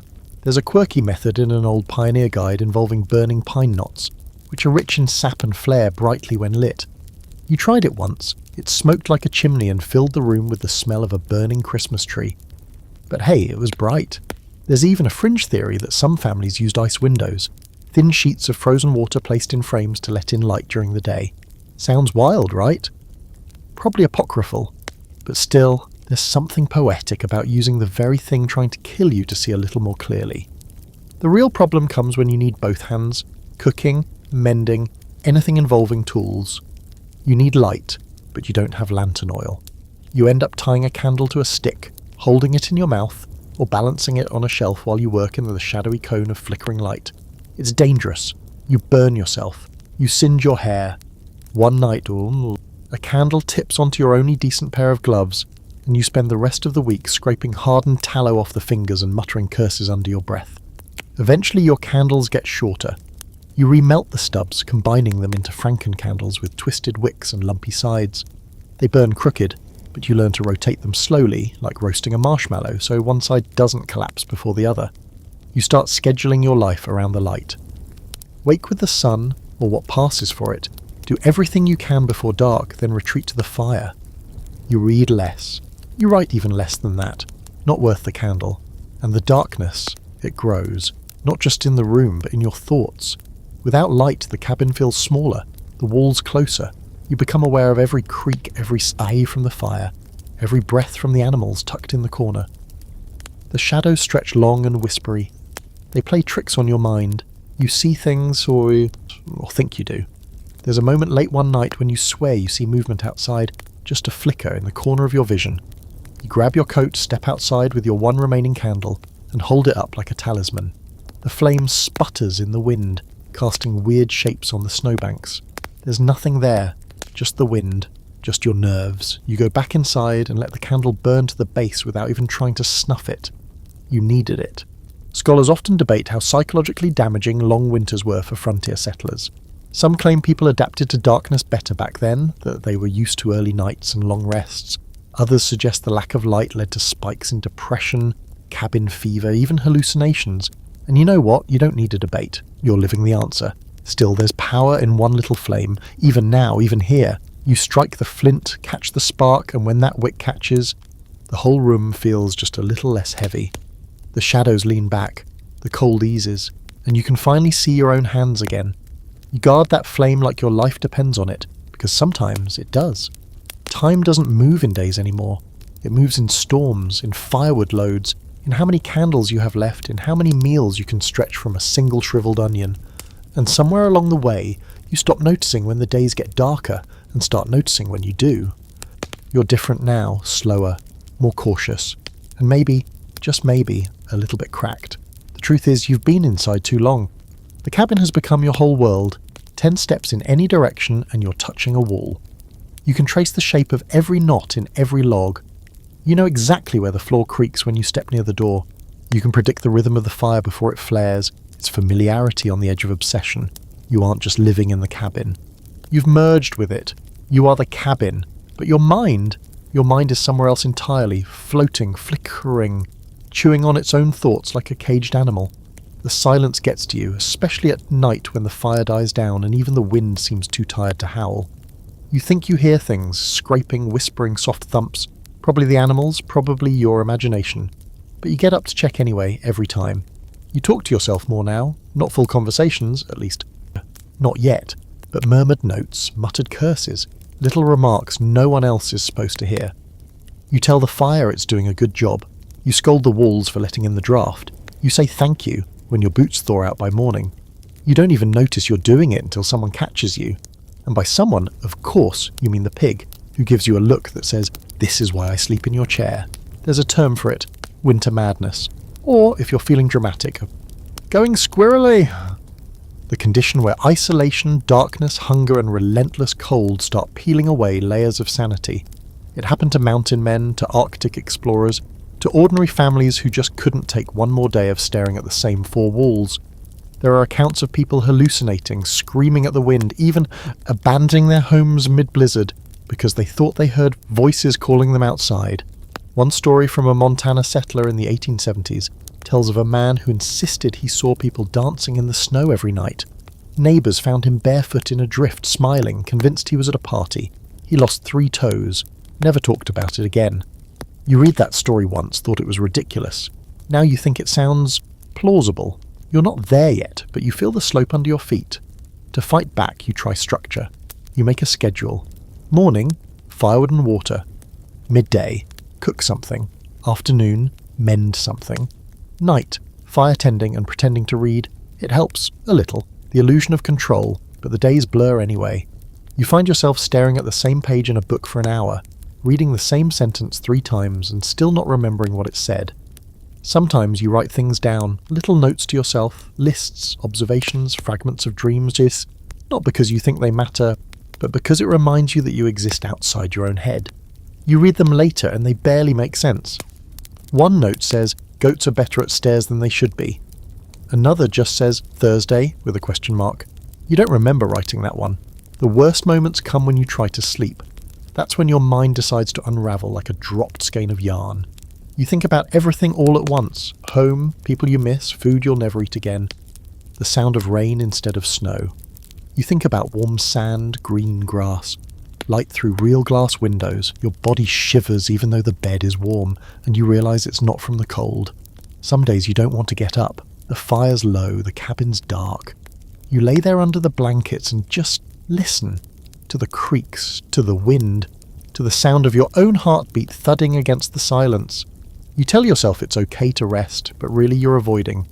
Because once you're up, it's the same routine, the same food, the same 10 steps. And yet there are tricks, little things to hold on to. You clean, not because it needs it, but because it gives your hands something to do. You reorganize the shelves for the 10th time. You sharpen knives that haven't been used in a week. You mend clothes that aren't even torn. You braid strips of leftover cloth into ropes, just to see how long they'll get. You hum songs you don't remember learning. You hum until the sound fills the space enough that the quiet can't push back in. There's an old belief that whistling in the cabin at night invites spirits. You don't whistle, not because you believe it, but because, well, just in case. A quirky account from an 1830s diary describes one woman making dolls out of straw and moss to keep herself company during the winter. She gave them names, voices, and braided their hair. Her neighbours called her Odd. But she survived 5 straight winters in a cabin smaller than yours. So maybe odd is a small price to pay. Scholars argue about how much of frontier madness was environmental versus psychological. Was it the cold, the lack of sunlight, the constant stress of survival? Or was it just the sheer loneliness? Being cut off from the world, from variety, from stimulation? They probably all played a part. But you don't need a theory. You can feel it in your bones. You've started counting how many logs it takes to boil a pot of water. You've memorised the knots in the floorboards. You can tell the time based on how loud the wind is, and sometimes when you wake up in the night, you forget where you are for a split second and you think, maybe this was a mistake, maybe all of it. But then morning comes, or what passes for it. You get up, you light the fire, you brew pine needle tea, you stretch your arms and shake the weird dreams out of your head. And you do it all again. You're not losing your mind, not completely, just brushing up against the edges. That's the winter. That's what it does. But the trick isn't in staying sane, it's in staying here, in holding on to yourself, even if it's by the threads of your mittens and the echo of your own voice in an empty room. So you take a deep breath, you whisper something to the fire, you remind yourself you're still real, and you keep going. Some nights, when the wind dies down and the cabin walls stop groaning, you reach for the bottle. Not proudly, not even intentionally at first. It's just there, tucked behind the flour sack or wedged under a bundle of rags. You tell yourself it's for emergencies, for disinfecting wounds, for bartering. But then comes a night so bitter, so bone-deep cold that logic steps aside and you say to yourself just a sip, for the heat. And in that moment, whiskey feels like mercy. The first swallow burns like fire. Good. That's the point. It spreads through your chest like a thaw, a false sun pushing warmth into the frozen edges of your body. For a few precious minutes, you almost feel human again. The cold steps back. Your muscles unclench. The world softens. The fire glows brighter. The shadows lean away. You might even smile, but it never lasts. What feels like heat is just a trick, a false signal from your blood vessels dilating. Your core temperature doesn't rise, it drops. Alcohol sends the warmth to your skin, not your organs. You're not heating up, you're hemorrhaging heat like a leaky stove. And by the time the buzz wears off, your fingers are colder than before, your breath comes in shallow bursts, and the cabin feels like it's 50 degrees colder than it was an hour ago. You know all this. You've heard the warnings, the stories. But knowing and caring are two different things when your whole body is stiff with cold and your firewood supply is down to kindling and prayer. So yeah, sometimes you drink and you're not alone. Plenty of frontier settlers turn to liquor during winter. Whiskey, brandy, cider, even straight grain alcohol mixed with whatever they could find. It was medicine, painkiller, numbing agent, and sometimes distraction. There are diaries from the 1800s that mention rum tea as a daily treat during blizzards. A dangerous treat. More than a few froze in their sleep with a half-empty bottle beside them. There's one grim tale, maybe true, maybe not, of a trapper who tried to warm himself during a storm by drinking a pint of whiskey and crawling into a snowdrift. His logic? The cold can't find me if I'm under it. They found him 3 days later, perfectly preserved, still clutching the bottle. It became a cautionary tale. You remember it every time you're tempted to take another sip. Even with restraint, the whiskey changes your nights, makes your thoughts swim, makes the shadows ripple. One time you swear you saw someone sitting by the hearth across from you. Just for a second. Trick of the light, maybe. Or maybe it was the way the whiskey made the fire dance. Made your eyes blur, made your brain fill in shapes that weren't there. The line between comfort and danger is paper thin in the cold. Alcohol pushes you closer to the edge, but sometimes that edge looks like relief.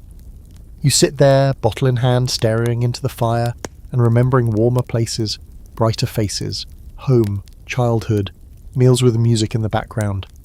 You know it's a trap, but for one night you let yourself sink into it. Then there's the guilt. You wake up the next morning groggy, irritable, drier than sand. The fire has died down. The cabin is freezing.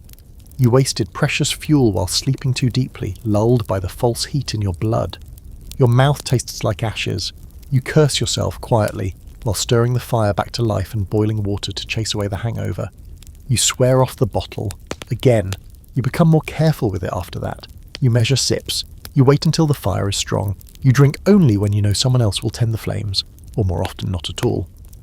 But the knowledge that it's there, just a few steps away, nags at you.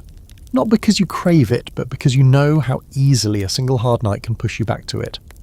Scholars still argue about the cultural role of alcohol on the frontier. Was it a coping tool, a sign of desperation, a social lubricant? The truth is, it was all of those things, and more. In isolation, it was a shortcut to comfort. A way to momentarily escape the unrelenting grind of snow and silence. But the price was steep, and not everyone made it back from that escape. There's a strange comfort in that first burn, though. You can't deny it. That sip of warmth in a world of cold. That temporary illusion of control, of power over something. For just a moment, you feel like you're choosing to survive, not being dragged through it by your fingernails. You try replacing it with rituals, a cup of hot tea, a song hummed low, a page from a book, something that grounds you. Something that doesn't rob you of your senses. You build new habits, you save the bottle for actual emergencies, injuries, shock or trade, and you keep your distance mostly.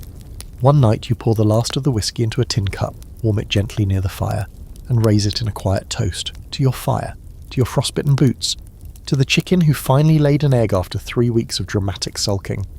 You sip slowly, just one mouthful, you savour it. You let the heat bloom, then vanish. And when the cup is empty, you set it down and go to bed stone cold sober. Because the truth is, warmth doesn't come from the bottle, it comes from the fight. From getting up in the middle of the night to add one more log to the fire. From wrapping your fingers around a hot rock. From moving, even when you don't want to. It comes from choosing again and again to stay in your own mind even when the dark wants to take it. And in the end, that's stronger than whiskey. It's midwinter. And every meal now feels like a science experiment held together by desperation and blind culinary optimism. You're not cooking anymore. You're performing frontier food alchemy. You stir pots like a wizard with a limited spellbook and questionable ingredients. What you've got left in the cabin could barely stock a snack table, and yet you manage, every day, to conjure up something vaguely edible and miraculously just shy of poisonous. The pantry, such as it is, looks like the saddest general store in the history of sadness. A half sack of flour that smells a little musty but hasn't grown legs yet. A few jars of pickled whatever, you've stopped asking what. Beans, so many beans, dried, soaked, mashed, and reimagined in more forms than you care to admit. There's still some salt, thank God, and a handful of herbs you gathered months ago, now crumbly and flavourless but good for the illusion of variety. Your cooking style now consists of 3 main categories: stew, thicker stew, and bread-like substance. Every dish begins the same way: water, heat, hope. You throw in beans, Maybe a sliver of dried meat if you're feeling rich. Some onions if you still have them, though by now they've gone soft and suspiciously sweet. You boil until everything softens into a single, lumpy consistency. Then you name it something whimsical, hunter's luck, wagon wheel delight, or your personal favourite. Mystery number 7. That last one was mostly turnip water and crushed acorn flour, but for 5 minutes, it actually tasted like something real. You learn to appreciate texture over taste. A little chew is a victory. A crunch that isn't from a beetle? Luxury. One night you find a whole clove of garlic hiding in your stash like a secret gift from the universe. You nearly cry. You use it sparingly, shaving bits into 3 different meals like kesim. It's the holy grail of flavour. Garlic becomes your new currency. There's a joy, strange but real, in taking garbage ingredients and making something borderline delightful. You start roasting things just to see what happens. You dry carrot peels and turn them into snacks. You even figure out how to make something sort of like a cracker, which is to say you bake mush until it's hard and flat. Does it taste good? Absolutely not, but it's crunchy and that's something. Preserved meat features prominently in the menu, and preserved covers a wide spectrum. Some is salted beyond recognition, basically edible leather.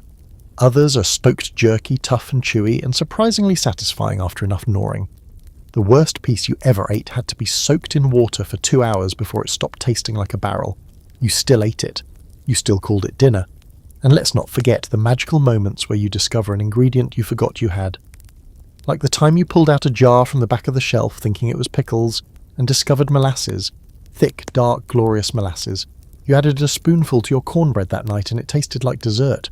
Real dessert. You nearly offered some to the pig in celebration and then thought better of it. That pig's already smug enough. But not everything's a success. Some meals are disasters. One time you added dried dandelion leaves to a stew and everyone in the cabin refused to eat for a full day. Another time you tried to make coffee out of roasted chicory root and ground acorns. It tasted like burnt tree bark steeped in disappointment. You still drank it. Twice. There's an old recipe passed down from settler to settler called slump.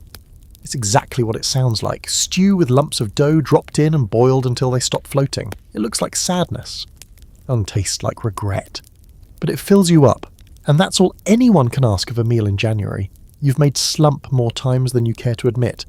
And at this point, you've accepted it as a member of the family. A fringe fact you read once in a survival manual. Some pioneers made candy from boiled snow and maple syrup, letting it harden on a pan until it cracked like glass. It sounds mythical, something from a children's book. And then, one glorious day, you remember that you still have a tiny jar of syrup left from fall. You boil it, you drizzle it on fresh snow, and there it is. Candy. Real candy. Sweet and crisp and shockingly good. For a few minutes, it's like being alive again. But then the snow melts in your hand, the fire smokes too much, and you're back to scraping the pot with a stick. Scholars still debate just how inventive frontier families got with food during winter. Some argue that their survival was due to strict rationing and basic meals, just beans and bread day in and day out. Others point to the journals and oral traditions that talk about food creativity born from necessity. You fall firmly into the second camp. No one makes it through a frontier winter without getting weird in the kitchen. You make broths from bones, you bake ashes into biscuits, you steal a chicken egg once a week and divide it 4 ways. You once used pine needles in a stew and told everyone it was herbed. They believed you. Your relationship with food changes, becomes sacred. Not the food itself, really, but the act of making it. Stirring the pot, smelling the steam, watching it bubble, even if it's the same thing you had yesterday and the day before. The ritual becomes a tether to sanity, to routine, to the version of yourself that believes deep down you'll get through this. And when you serve the meal, no matter how ugly, bland, or questionably textured, you do it with pride. Because it means you found a way one more time to feed yourself and anyone stuck in this wooden box with you. That's not just food, that's survival with seasoning. So you wash the bowls, you scrape the pot clean, you tuck the last chunk of cornbread into a rag and save it for morning. You sit near the fire, stomach half full, and listen to the wind outside. Tomorrow, you'll dig through the pantry again. You'll boil something weird. You'll invent a name for it. And you'll eat like you mean it. Because food, out here, is hope you can chew. You've gotten used to a lot out here. The cold, the dark, the never-ending stew rotations. But one thing you'll never quite get used to is the dread of needing to pee at 2 in the morning. Because on the frontier, bathroom means one thing, the outhouse. And the outhouse in the middle of winter is less of a convenience and more of a horror film set. When nature calls, you have 2 choices: answer it, or lie awake for the next 5 hours with your bladder screaming and your dignity in shambles. Most nights you try to wait. But some nights you just can't. The outhouse is maybe 50 steps from the cabin, give or take. Far enough to be a journey, close enough to feel like a cruel joke. In the summer it's fine, smells weird, but it's manageable. In the winter, it's a portal to a frozen underworld. You bundle up, brace yourself, and step into the night, boots crunching over hard-packed snow, every muscle in your body clenching tighter with each breath of bitter air. Sometimes the moon helps, casting everything in ghostlight, at least giving you enough vision to avoid tripping over the woodpile or stepping into a snowdrift. Other times it's pitch black and you're navigating by memory, instinct, and the occasional curse. You carry a lantern when you can spare the oil. When you can't, you stumble through the dark like a half-frozen raccoon on a mission. By the time you reach the door of the outhouse, your teeth are chattering and your hands have lost feeling. You push open the frozen plank, step inside, and are immediately greeted by a smell that even the dead of winter can't entirely kill. It's not as bad as summer, but it's there. Earthy, sharp, and somehow still warm in a place where nothing else is. You lower yourself carefully onto a frozen wooden seat, try to finish your business without touching anything, and mentally prepare for the sprint back to the cabin. But then there's a sound, a low rustle, maybe a creak. You freeze, half out of fear, half because your muscles have stopped cooperating. You hold your breath and listen. Could be wind, could be snow sliding off the roof, could also be something alive, something with fur and teeth and not nearly enough respect for personal space. You've heard the stories. Bears poking around in the fall, desperate for food. Coyotes skulking through the woods at night, sniffing around for scraps. Mountain lions. Wolves. Weasels with attitude problems. All possibilities. There's even a local legend about a raccoon the size of a dog that lives near the creek and steals boots. You laugh about it sometimes, but not out here. Not now. You hurry. You run back to the cabin with one boot half on and the other flapping. The door sticks. The lantern falls. You fumble with frozen fingers, yank it open, and slam it shut behind you, chest heaving, breath forming clouds as you curse the existence of every animal larger than a squirrel. The worst part, that wasn't even the scariest night. That came a few weeks back, when you opened the door and found fresh tracks in the snow. Big ones, padded, not human. You followed them with your eyes as they led around the cabin, up to the shed and vanished behind a snowbank. No sign of struggle, no blood, no mess. Just prints, like something had been watching, listening, maybe waiting. You're not the only one to experience it. A diary entry from an 1842 homesteader describes waking to find her milk goat dead outside the outhouse, throat torn open, snow around it black with blood. No explanation, just fear. She wrote that her children refused to use the latrine alone after that. You understand them perfectly. You try to get clever, digging out a night bucket and stashing it inside the cabin. Works fine for number 1. Number 2, not so much. And once the bucket freezes solid, you're back to braving the elements anyway. You build a small windbreak, add extra boards to the outhouse wall, even try insulating it with straw. It helps, but not enough. There's no such thing as a warm outhouse, only less terrible ones. And of course, the animals don't help. The goat once followed you out in the dark and bleated so loudly you nearly wet yourself before you even made it to the seat. The pig tried to wedge inside once, God knows why. Curiosity maybe, or the warmth. Chickens have taken to roosting on the path and you've stepped on more feathers, in the dark, than you care to count. A fringe frontier trick you try, one you didn't believe until you were desperate, involves heating a flat rock near the fire and placing it on the outhouse seat. Sounds ridiculous, right? Until you try sitting on bare wood in sub-zero temperatures. That trick feels like the difference between survival and psychological collapse. You wonder how others did it. Indigenous communities had smarter systems. Warm pits, efficient shelters, not a box in the woods you have to sprint to like a terrified lunatic. You read once about trench latrines dug right outside the cabin for winter use, easier access, if not exactly dignified. You consider it. Then remember the smell in July and think better of it. But the fear? That sticks around. Every time you step outside after midnight, you brace for it. A growl, a flash of movement, a set of glowing eyes just beyond the lantern's reach. Most nights it's nothing, just wind. just snow, just your own paranoia feeding itself in the dark. But some nights something is out there. Something real, something watching, you can't prove it, but you know it, in your bones, so you go faster. You keep a knife by the door, you teach yourself how to hold the lantern in your teeth while your hands are full, you prepare.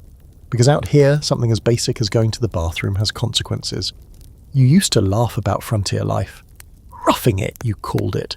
Now you understand. There's no roughing it out here. There's just surviving it. One trip to the outhouse at a time, you've stopped caring about gold. Not that you had much to begin with, but whatever sparkle the idea of wealth once held has long since dulled under layers of frost and the stench of wet wool. Out here in the deep marrow of winter, warmth is the only currency that matters. And there's one item that outvalues everything else: fur. Thick, rugged, animal-wearable fur.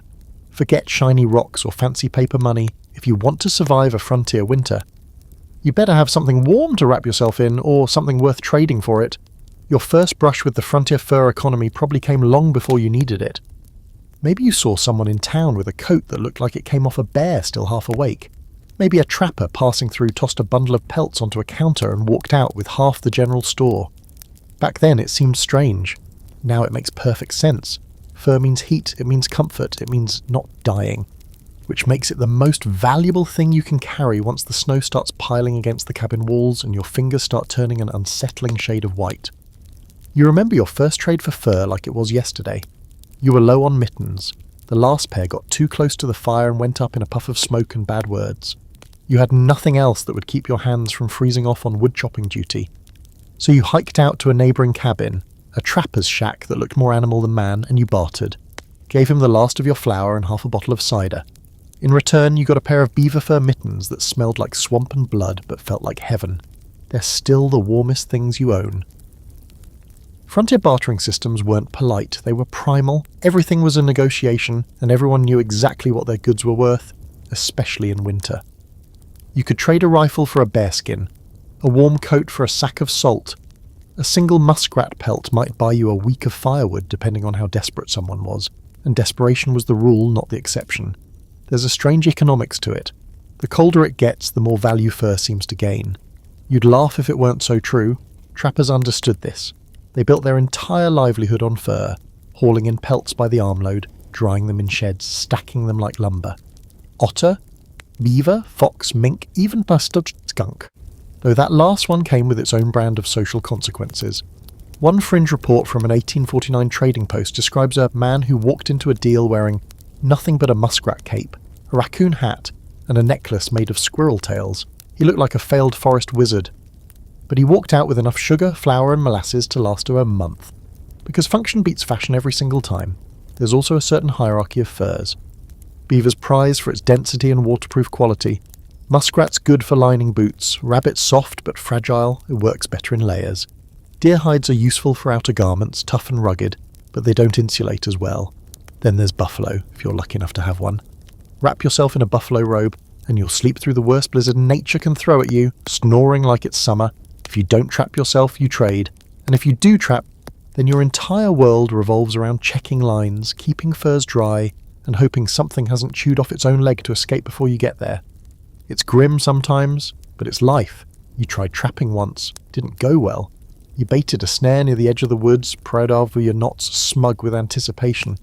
Came back 2 days later to find the trap empty and your bait gone. Next time you caught a rabbit, but the trap hadn't killed it, and the thing stared at you with such fury that you let it go out of sheer guilt. After that, you stuck to trading. Fur also plays a psychological role. It feels safer. A fur collar pulled up against your ears is more than insulation. It's armour. It's reassurance. It's the difference between walking into a storm and curling up like a scared animal inside a hollow log. When you wear fur, you don't just survive, you stand up to the cold like an equal. Of course, wearing fur means you look like a walking taxidermy exhibit. You've got patches stitched onto patches, a beaver hat with fox ear flaps, mittens lined with who knows what, a scarf that might actually be a ferret. You don't ask questions anymore, you just wear whatever works. Even if it smells like damp dog and has a tendency to shed into your soup, there's a practicality to all of it. You keep pelts hung near the fire to soften them. You brush out the fur with pine twigs. You learn how to sew rough hide with sinew and broken needles. You figure out what goes where: thicker hides for blankets, thinner ones for linings, soft fur for insoles. You adapt. And when the traders do come through, wandering the winter roads with sleds piled high and eyes that look like they haven't blinked since November, you trade again.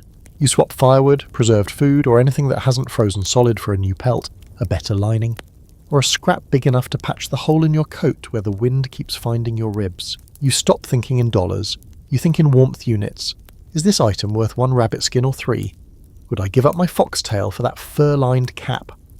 What's a dry, smoke-cured deer hide worth when you haven't had dry boots in 3 weeks?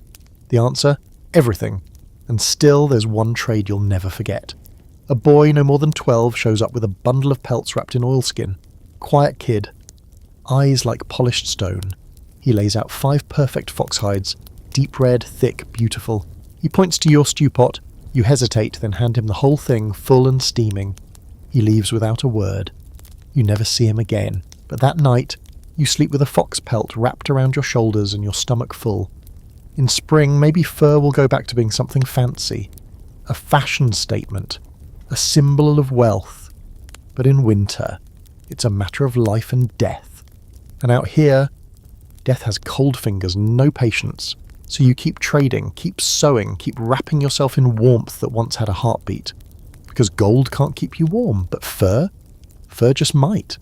Snow doesn't care if you're at war. That's the first thing you learn when conflict meets winter. The cold doesn't pause for enemies.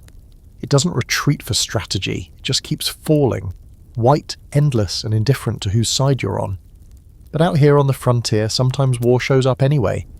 Right when the temperature dips low enough to freeze the words in your mouth before they even leave your lips, it starts with rumours. A rider comes through, pale with frostbite and panic, muttering about a raid downriver. A settler family burned out in the night. Another farm abandoned. Then a skirmish, 2 men shot, 3 horses taken, tracks vanishing into the trees, and just like that, you realise that your little snow-covered cabin isn't as far off the map as you thought. There's no time to process it. You've already been fighting to stay alive in the cold. Now you have to think about weapons, about defence, about enemies who can navigate the snow better than you, who know the land better than you, who don't need a fire to survive the night. You start sleeping lighter. You sharpen tools that were meant for hunting but now feel like they're meant for something else. You move firewood inside, not just to stay warm but to block the door. Every creak of the log, every gust of wind scraping the shutters feels loaded, like it might be footsteps, might be breathing, might be more than just the wind. Historically, winter campaigns were rare but brutal. The weather did the killing as often as any bullet. A famous Revolutionary War journal tells of soldiers with feet wrapped in rags, no shoes, trudging through snowdrifts just to attack an enemy who was just as frozen and twice as miserable. No one won, they just endured. The frontier had its own conflicts, settlers clashing with local tribes, militia patrols gone rogue, raids carried out under the cover of snow and silence. You read accounts of native warriors travelling across frozen rivers in absolute silence, their footprints erased by falling snow before anyone could track them. Guerrilla tactics, precision, speed. Or while your kind is just trying not to die of exposure, you're not built for this. You were already hanging on by your fingernails. And now you've got to keep one eye on the horizon and the other on the door. You keep your gun closer now. You load it every night, clean it by firelight, double-check the powder, even though the cold makes the flint less reliable, and your hand's too stiff to aim right. You set trip lines with empty tins strung to string. You train the dog to bark at shadows, and you're not sure if that's a real skill or just paranoia dressed up in fur. One night you hear something outside, not wind, not snow. Something heavier, a crunch, then another. You reach for your weapon. Wait. Hold your breath, the fire crackles behind you. You wait longer than any human should be able to wait. Then, nothing. You open the door a crack. Just the trees, breathing in the dark. Maybe a deer, maybe not. You go back inside and stack another log against the door anyway. There's a moment in every frontier winter when you realise the weather isn't the only thing that can kill you. And unlike the snow, the enemy has intent, a plan, fingers that can strike a match and set a barn on fire. Or worse, take what little you have, what you spent months hoarding and rationing and protecting. You can survive the elements. You might not survive your neighbours. A story from 1863 haunts you. A settler family near the Missouri border. Winter raid. Cabin torched. No survivors, no one even knows which side did it. Partisan militias, revenge-minded settlers, desperate bandits. In the cold, the lines between friend and enemy get blurry, and the snow buries all the evidence. And if it's not humans, it's the threat of being caught between them. A troop of soldiers riding through, confiscating supplies, a wandering band of deserters who don't knock. You're isolated, vulnerable. You don't have the luxury of politics or flags. You only have one loyalty: survival. You start hiding things just in case. Bag of flour under the floorboards, dried meat tucked behind the chimney stone. A second knife wrapped in cloth and buried in the woodpile. It feels paranoid, until it doesn't. The dog growls more now, a low, uncertain sound, like it knows the air has shifted. You think about leaving, maybe packing what little you can and heading for the nearest outpost, but it's 4 days through deep snow with a half-dead horse and not enough rations. You would be a walking target, or a frozen one. So you stay, you hunker down, you outlast whatever's coming. A quirky footnote in an old militia report describes one settler woman who outsmarted a raiding party by nailing her front door shut, lighting fires in multiple rooms, and hanging a dummy in the window to make it look like her husband was standing guard. They passed her cabin by. You smile at that one. Might try it yourself. There's an old coat and a spare hat. Could work. Scholars argue about how widespread winter violence really was. Some say it was rare. Winter kept most conflicts at bay. Others claim it was the perfect time for an ambush. No crops to tend, no one expecting danger, everyone huddled inside like prey. You're starting to lean toward the second theory, because when the knock finally comes, soft, deliberate, and absolutely not the wind, you feel it in your spine. You don't answer right away. You wait, hand on the door, breath held, listening. Another knock, slower, heavier. You take the gun, crack the door just enough to see a man stands there, wrapped in a fur coat too fine to be local, holding nothing in his hands but the air around them is full of tension. He says one word, trade? You stare at him. You look at his eyes, not pleading, calculating. You don't answer. You shut the door and slide another log into place. Because out here, in the middle of a winter war that no one talks about, the only rule that matters is this. Trust is for spring, it starts with the smell. A strange sharp scent. Unfamiliar but unmistakable. Burnt pine maybe, or singed dust. You ignore it at first because everything smells like something burned in winter. Socks, stew, your own nerves. But then it shifts, grows sharper. The kind of smell that makes your chest tighten. That makes you drop the spoon, forget the conversation, stand up without thinking. Something is wrong. The fire is crackling a little too loud. There's a pop, sharp and dry, followed by a flicker in the corner of your vision that isn't just firelight dancing. You whip around just in time to see it. A board near the hearth, too close for too long. A spark must have leapt, caught on a loose thread or a dry strip of kindling that you swore was out of reach. But it's burning now. Bright. Fast. Too fast. You don't think. You move. A wet blanket, a bucket of water from the melted snow barrel. Your own gloved hands, if that's all you've got. You slam it down, smother the flames, choke on the smoke, feel the heat bite through your sleeves like teeth. For a few frantic seconds, it's chaos. Coughing, shoving, cursing, praying, and then silence.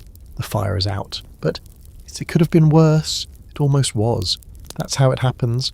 That's how you lose everything. Because frontier cabins, they are made of wood, dry wood, exposed beams, packed kindling walls, roofs that creak and groan with tar and bark and thatch.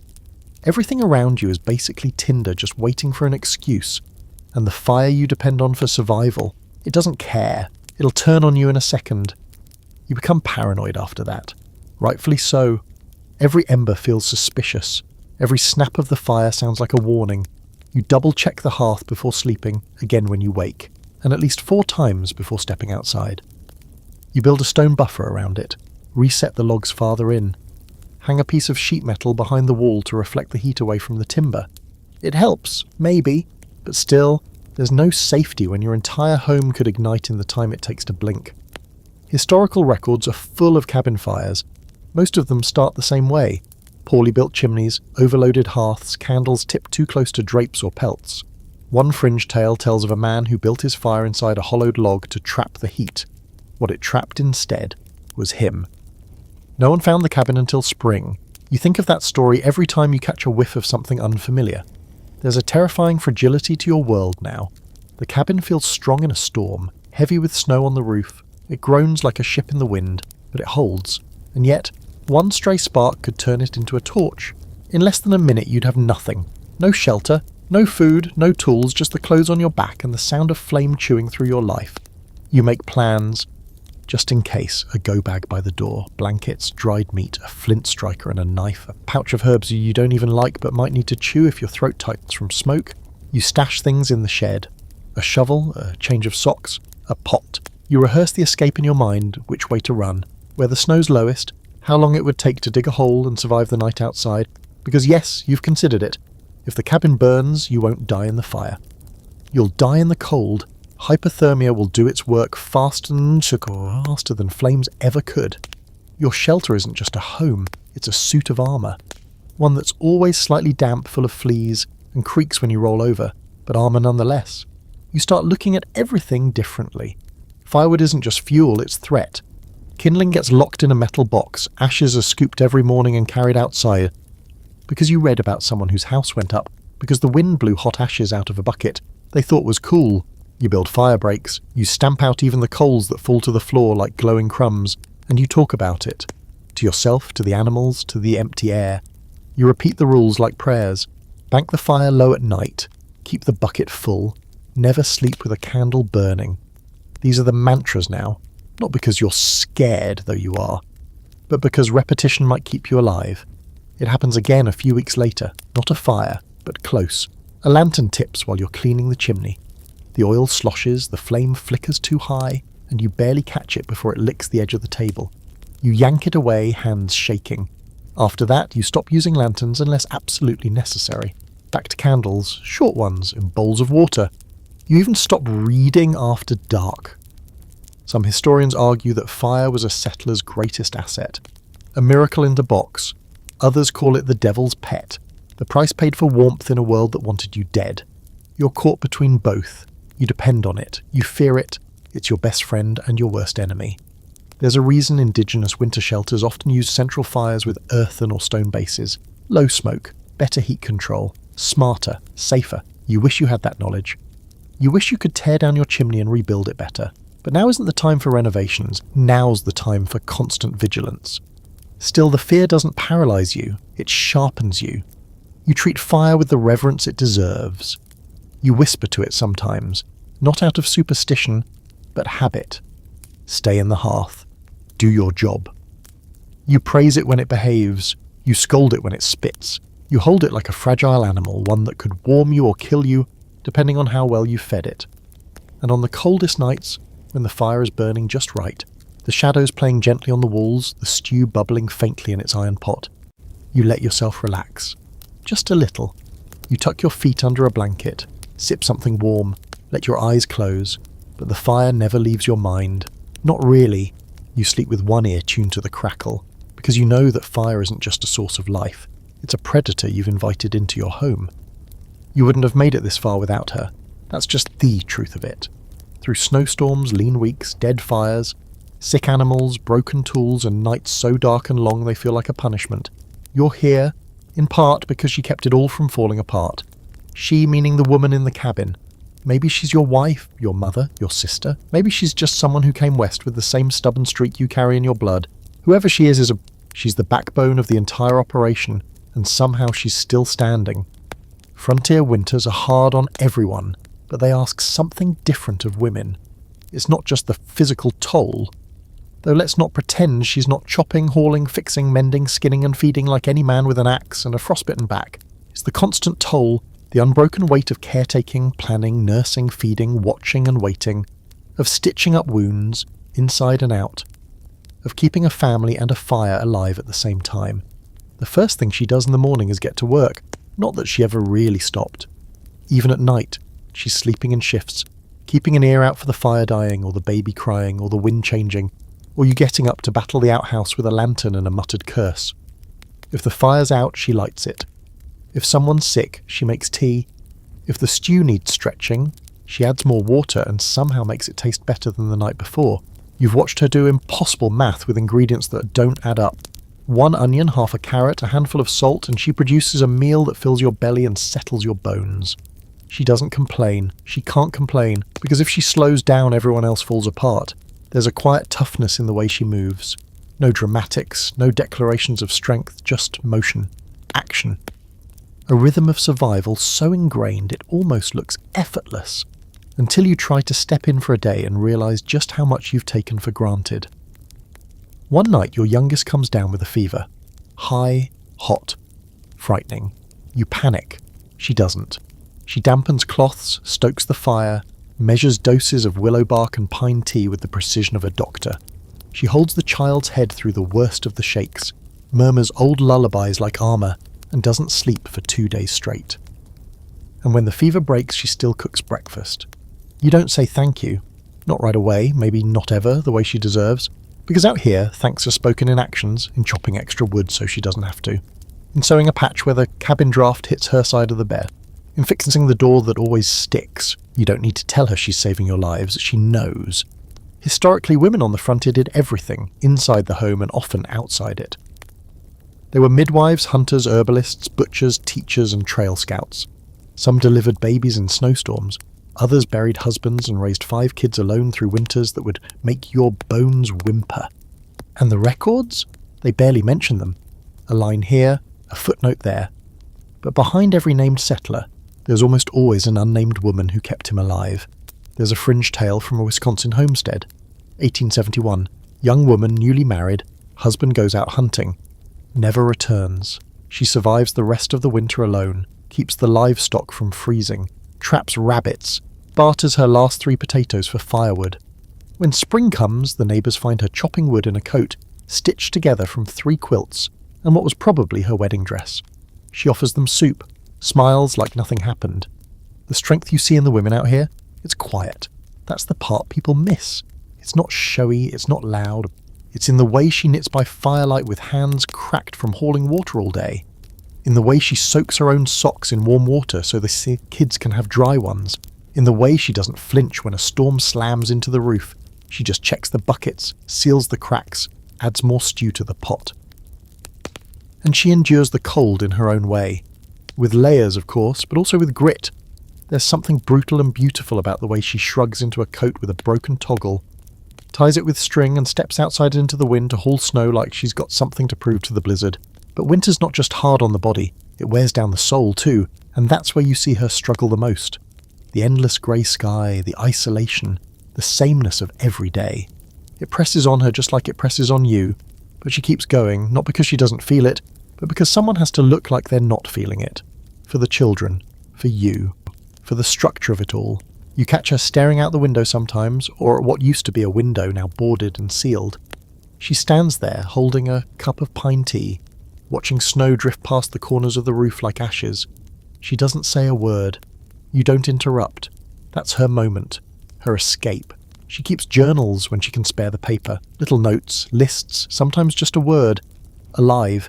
You've read over her shoulder once or twice. There's poetry in there, real poetry. You wonder what kind of life she might have had somewhere else, somewhere warmer, somewhere with clean sheets and lemon in her tea. But she chose this, or maybe she didn't. Maybe the world gave her no other options. Either way, she's here, and she's the reason you're here. So you learn to step up, to carry more, to cook sometimes, to watch the fire so she can rest. You teach the older kids how to patch a shirt. You hang the laundry for once. You take over the firewood run, not as a favour, as a recognition. Because in this cabin, in this world where survival is a day-to-day negotiation between wind and warmth, she's not just a helper, she's the centre.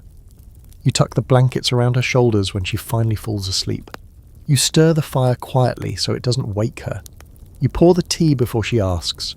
And when the storm hits again, because it always does, you stand beside her at the door, shoulder to shoulder, and face it together. The snow never stops. Not really. It pauses, softens, takes a breath. But then it begins again. A gentle dusting becomes a flurry becomes a squall. And before long, it's coming down in sheets, thick as wool and twice as heavy. It piles high against the cabin walls, smothers the woodpile, buries the outhouse, and erases the path to the creek like it was never there. This isn't your first storm, but this one feels different, bigger, heavier, like the sky itself has had enough and decided to come crashing down.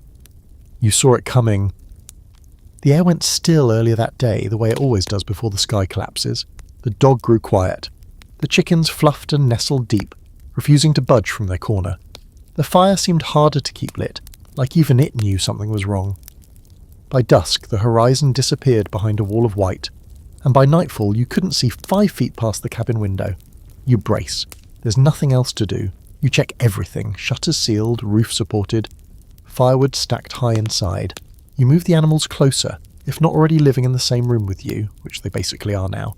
You boil water, you gather blankets, you count the matches and whisper a quiet promise to every last one, and then you wait. The wind hits first. A low moan, almost like a warning, then a full-throated howl that shakes the door and hisses through every imperfect seam in the walls. You feel it in your teeth. It presses down on the roof like a giant's hand. Pushing, testing, you check the beams, the rafters. They hold for now, and then the snow joins in. It's not flakes anymore, it's shards. Crystals whipped sideways by a wind that's gone from howling to screaming. You feel it even through the walls, a pulse of fury just inches away. It's like the world outside wants in, wants to crack you open and scatter what's left of you across the white. Inside, it's chaos in slow motion. The fire sputters, the windows rattle. The cold worms its way through every gap, around every nail and every board. You plug them with rags, socks, strips of old fur. It's never enough. The temperature drops anyway. You don't sleep. Nobody does. You take shifts tending the fire, rotating through blankets like tired ghosts. The dog curls tighter. The goat groans in her sleep. The youngest starts to cry, softly, too tired to be loud. You shush them, not with words but with warmth. Your hands, your body, your presence. There's a moment around Menard, though, when the storm is at its worst. The whole cabin groans like it's being pulled apart, the walls bowing with every gust. Snow blasts through the cracks in fine white powder, dusting your table, your boots, the floor. You sweep it again and again like it makes a difference. You consider moving everyone to the root cellar, just in case the roof gives. It's been done before. There's a fringe case from an 1830s blizzard, where a family spent 3 days underground with pickled eggs, a smuggled chicken, and a lantern that lasted just long enough. You're not there yet. But you make a plan just in case. By morning, the storm slows but doesn't stop. It's quieter, more insidious now. The kind of quiet that hides danger under beauty. You crack open the door to check the damage, and it takes all your strength to push it open even a few inches. Snow has drifted up to the top of the doorframe, forming a dense white wall that hisses cold air into your face like a warning. You're snowed in, not figuratively, literally. The cabin has become an island in a sea of snow. The path to the woodpile is gone. The outhouse? Don't even think about it. You can't see more than a foot out the front. You're trapped. For now, the weight of it all starts to sink in. Being snowed in sounds romantic when it's just a phrase. People go back east, write songs about it. They imagine cosy fires, shared blankets, a pot of stew bubbling while laughter bounces off the walls. And sure, you do have a fire. You do have stew. But the laughter? That's harder. There's not much funny about watching the roof groan under 3 feet of packed snow while wondering how long your firewood stack will last. You ration movement. No unnecessary trips across the room. Every step costs body heat. Every open door bleeds warmth. You rearrange the cabin, consolidating everyone and everything near the hearth, forming a tight, warm, somewhat smelly circle of survival. It works, mostly, but food becomes a problem faster than you thought. You had enough for 5 days. The storm's already on day 4 and the snow shows no sign of stopping. You stretch meals, half portions, extra water. Soup that's really just warm broth with the idea of flavour. It's not enough. Everyone feels it. You stop using bowls. No dishes to clean means fewer trips outside with frozen hands. One night someone makes a joke. It's not funny, but everyone laughs anyway. Not because it's good, but because it breaks the silence. Because sometimes laughter is all that keeps fear from setting up shop behind your ribs. You notice things you didn't before. The draft from the western wall. The way one beam creaks when the wind hits just right. The crack in the roof you swore wasn't there last week. The bucket of snow melting by the fire that now tastes faintly like soot and desperation. There's a strange beauty, though, in this kind of confinement. A forced togetherness. No distractions. No running off to fix fences or check traps or argue about the chores. Just you, your people, your animals, and the storm. And in that frozen cocoon you learn things. about each other, about patience, about resilience. You watch the snow rise higher on the windows each day. At some point, it blots out all the light. The cabin becomes a cave. Time warps. You sleep when you're tired, eat when you can, talk when someone breaks the silence. The outside world feels fictional. There is only this. Eventually it ends. Not all at once. The wind dies first. The snow softens. The sky, after days of furious grey, shifts to a pale blue that almost hurts to look at. You dig your way out with a shovel and a hatchet, hacking through snow that feels like packed stone. It takes hours. But when you step out into the open air again, when the sun touches your face, you almost forget how hard it was. Almost. And then you look at the cabin, frost clinging to the roof, the door hanging crooked, the smoke curling up in exhausted spirals, and you feel it. You didn't just survive the storm, you outlasted it. The calendar says March, but you don't believe it.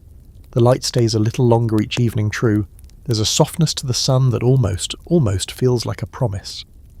But you've been fooled before, and out here on the frontier, spring is not a gentle arrival. It's a trickster, a flirt. One day it gives you warmth on your back, and the next it buries you in snow so deep you start whispering apologies to the calendar for ever trusting it. You want it to be over, desperately. You want to step outside and smell something other than smoke, animals, or damp wool. You want to see green. Anything green. Even mould at this point would be a welcome splash of colour. But mostly you want to feel warm without having to earn it. Without chopping logs, without adding layers, without huddling like a guilty raccoon by the fire. So when the first thaw comes, it feels like a dream. The icicles dripping. The crunch of snow softening to slush. You catch water running in little rivulets down the hill, and your heart leaps. The sun touches your face for more than 10 minutes, and you close your eyes like some half-thawed lizard, soaking up a divine light. You even shed a layer of clothing, just for an hour. But it feels glorious. Then, of course, comes the betrayal. Because spring doesn't arrive in a straight line. It staggers. It lies. It gives you hope and then yanks it away like a mischievous child. One day it's birdsong and muddy boots. The next, a sudden squall pounds you in the face with wind and wet snow, heavier than anything you remember from December.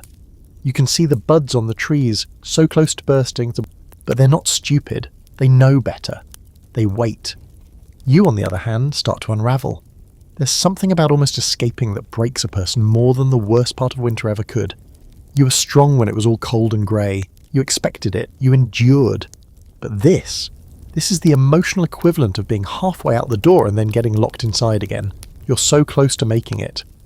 But the season just keeps slamming its frosty boot into your back and shoving you down. The food stores are nearly gone now. No more flour. The last of the beans have been scraped from the barrel. The pickles are soft, sour, and suspiciously fizzy. You boiled them anyway. Regret followed shortly after. You eye the seed potatoes, but know you'll need them for planting if the ground ever thaws. You once joked that snow would fall on your grave. Now, you're starting to think that was less of a joke and more of a premonition. Historically, March was often the cruelest month for frontier families. Food at its scarcest, roads still impassable, storms still lurking. They called it the starving time for a reason. There are records of families grinding tree bark into flour substitutes, eating boiled leather from old boots, making tea from pine needles and lies. One account even talks about chewing candle wax for calories. You read that and laughed back in October. You're not laughing now, the animals are stir-crazy too. The goat bleats constantly. The dog just stares at the door like it might will it open into a better world. The chickens? You're not sure if they're molting or plotting a coup, feathers everywhere, no eggs. Just judgmental clucking and little beady eyes that seem to say, this is your fault. Even your body starts playing tricks on you. You feel spring in your muscles. You want to move more, stretch, do things again. But there's nowhere to go. Every time you try to walk beyond the cabin, the snow collapses beneath your boots and soaks your socks with icy slush. There's no traction, just slop and frostbite. You get reckless, a little wild. You think, maybe I'll just take a walk anyway. Maybe if you pretend it's spring, it'll become spring. You step outside, no hat, coat half buttoned. 5 minutes later, your ears are numb, your boots are full of water, and your courage has frozen somewhere near your ankles. You drag yourself back inside, defeated by a month that's neither winter nor spring, but a kind of cursed in-between purgatory. One quirky settler's journal from the Dakotas describes March as the month when mud has the consistency of cake batter and your hope turns sour like bad milk. That feels about right. Still, there are signs. You try not to be superstitious, but you notice the ice on the creek is thinning. You spot a single bird, not the big grumpy winter crows, but something smaller, flightier. A promise with feathers. One morning the wind shifts, warmer, damp, not bitter. You don't trust it, but you feel it. There's something deeply emotional about hearing the first drip from the eaves after weeks of silence.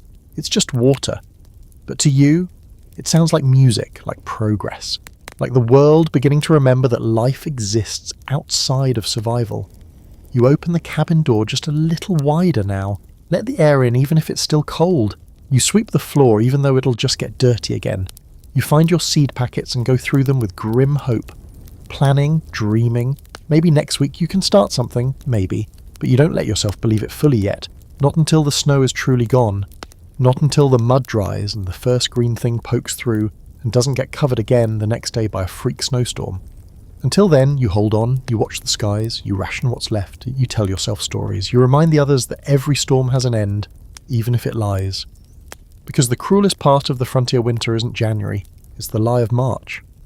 Then one morning it happens, not with a roar or a fanfare, or even an announcement, just, subtly, quietly, like the world changing its mind. You open the door, expecting the usual blast of damp cold or that uniquely hateful smell of late-season slush, but instead you smell dirt. Actual dirt. Not mud, not rot. Earth. Warm, slightly sweet, real. You stand there barefoot on the wooden threshold, blinking into the pale sunlight like some creature emerging from a cave. The snow has receded enough to see patches of brown. Not green, not yet, but brown. That feels like a miracle all on its own. The top layer of the garden bed is soft. You press a finger into it. It gives way, damp, crumbly, eager. After months of ice and fire and silence, the world has started whispering again. Spring, the real kind, doesn't arrive like a parade. It arrives like a quiet exhale, like a held breath, finally released. You don't even notice the exact moment when the snow vanishes from the path, but one day your boots hit packed earth instead of ice. One day the animals start poking their noses out and not immediately regretting it. One day, you open the window and leave it open. Of course, it's still cold, the mornings are sharp, the night's biting. But there's a difference in the cold now. It no longer feels permanent. You can feel the sun fighting it. The days stretch. Light creeps further into the corners of the cabin. There's warmth in the beams again. You stop living in a tight huddle around the hearth. You start sitting near the door. It's planting season. That phrase used to mean little to you, just a chore, a word on a calendar. Now it feels like salvation. The act of taking something tiny, pressing it into the earth and believing, truly believing that something will come from it. That's faith. And you're desperate for faith. You take stock of your seeds. You know them like old friends now. Beans, carrots, kale, some squash that might be too ambitious, but hope makes you reckless. You hold each packet like it's made of gold. These aren't just seeds. They're next winter's survival insurance. You dig with frozen fingers and sore knees, still sore from sleeping on too many hard floors and not enough blankets. You turn the soil, you clear the old dead stalks, you work in silence because it feels sacred. The dog lays nearby, soaking up the sun like a solar panel for joy. Even the chickens stop their constant judgment and begin scratching the thawed dirt with what you choose to interpret as approval. There's a moment, maybe the first truly peaceful moment in months, when you pause, hands in the soil, breath coming easy, sun on your face, and you realise you're alive. You made it, not unscarred, not unchanged, but alive. And that's no small thing. You think of those who didn't, of the stories you read, the cabins that never opened again, the beds that stayed empty. You remember the storm nights, the hunger, the fire that almost got out of control, the strange man knocking in the dark. You remember the days when you were sure your body couldn't take another hour of cold. And you remember her, the woman who held it all together. You glance toward the cabin, where she's hanging laundry for the first time in months, her sleeves rolled, her cheeks flushed, her eyes bright again.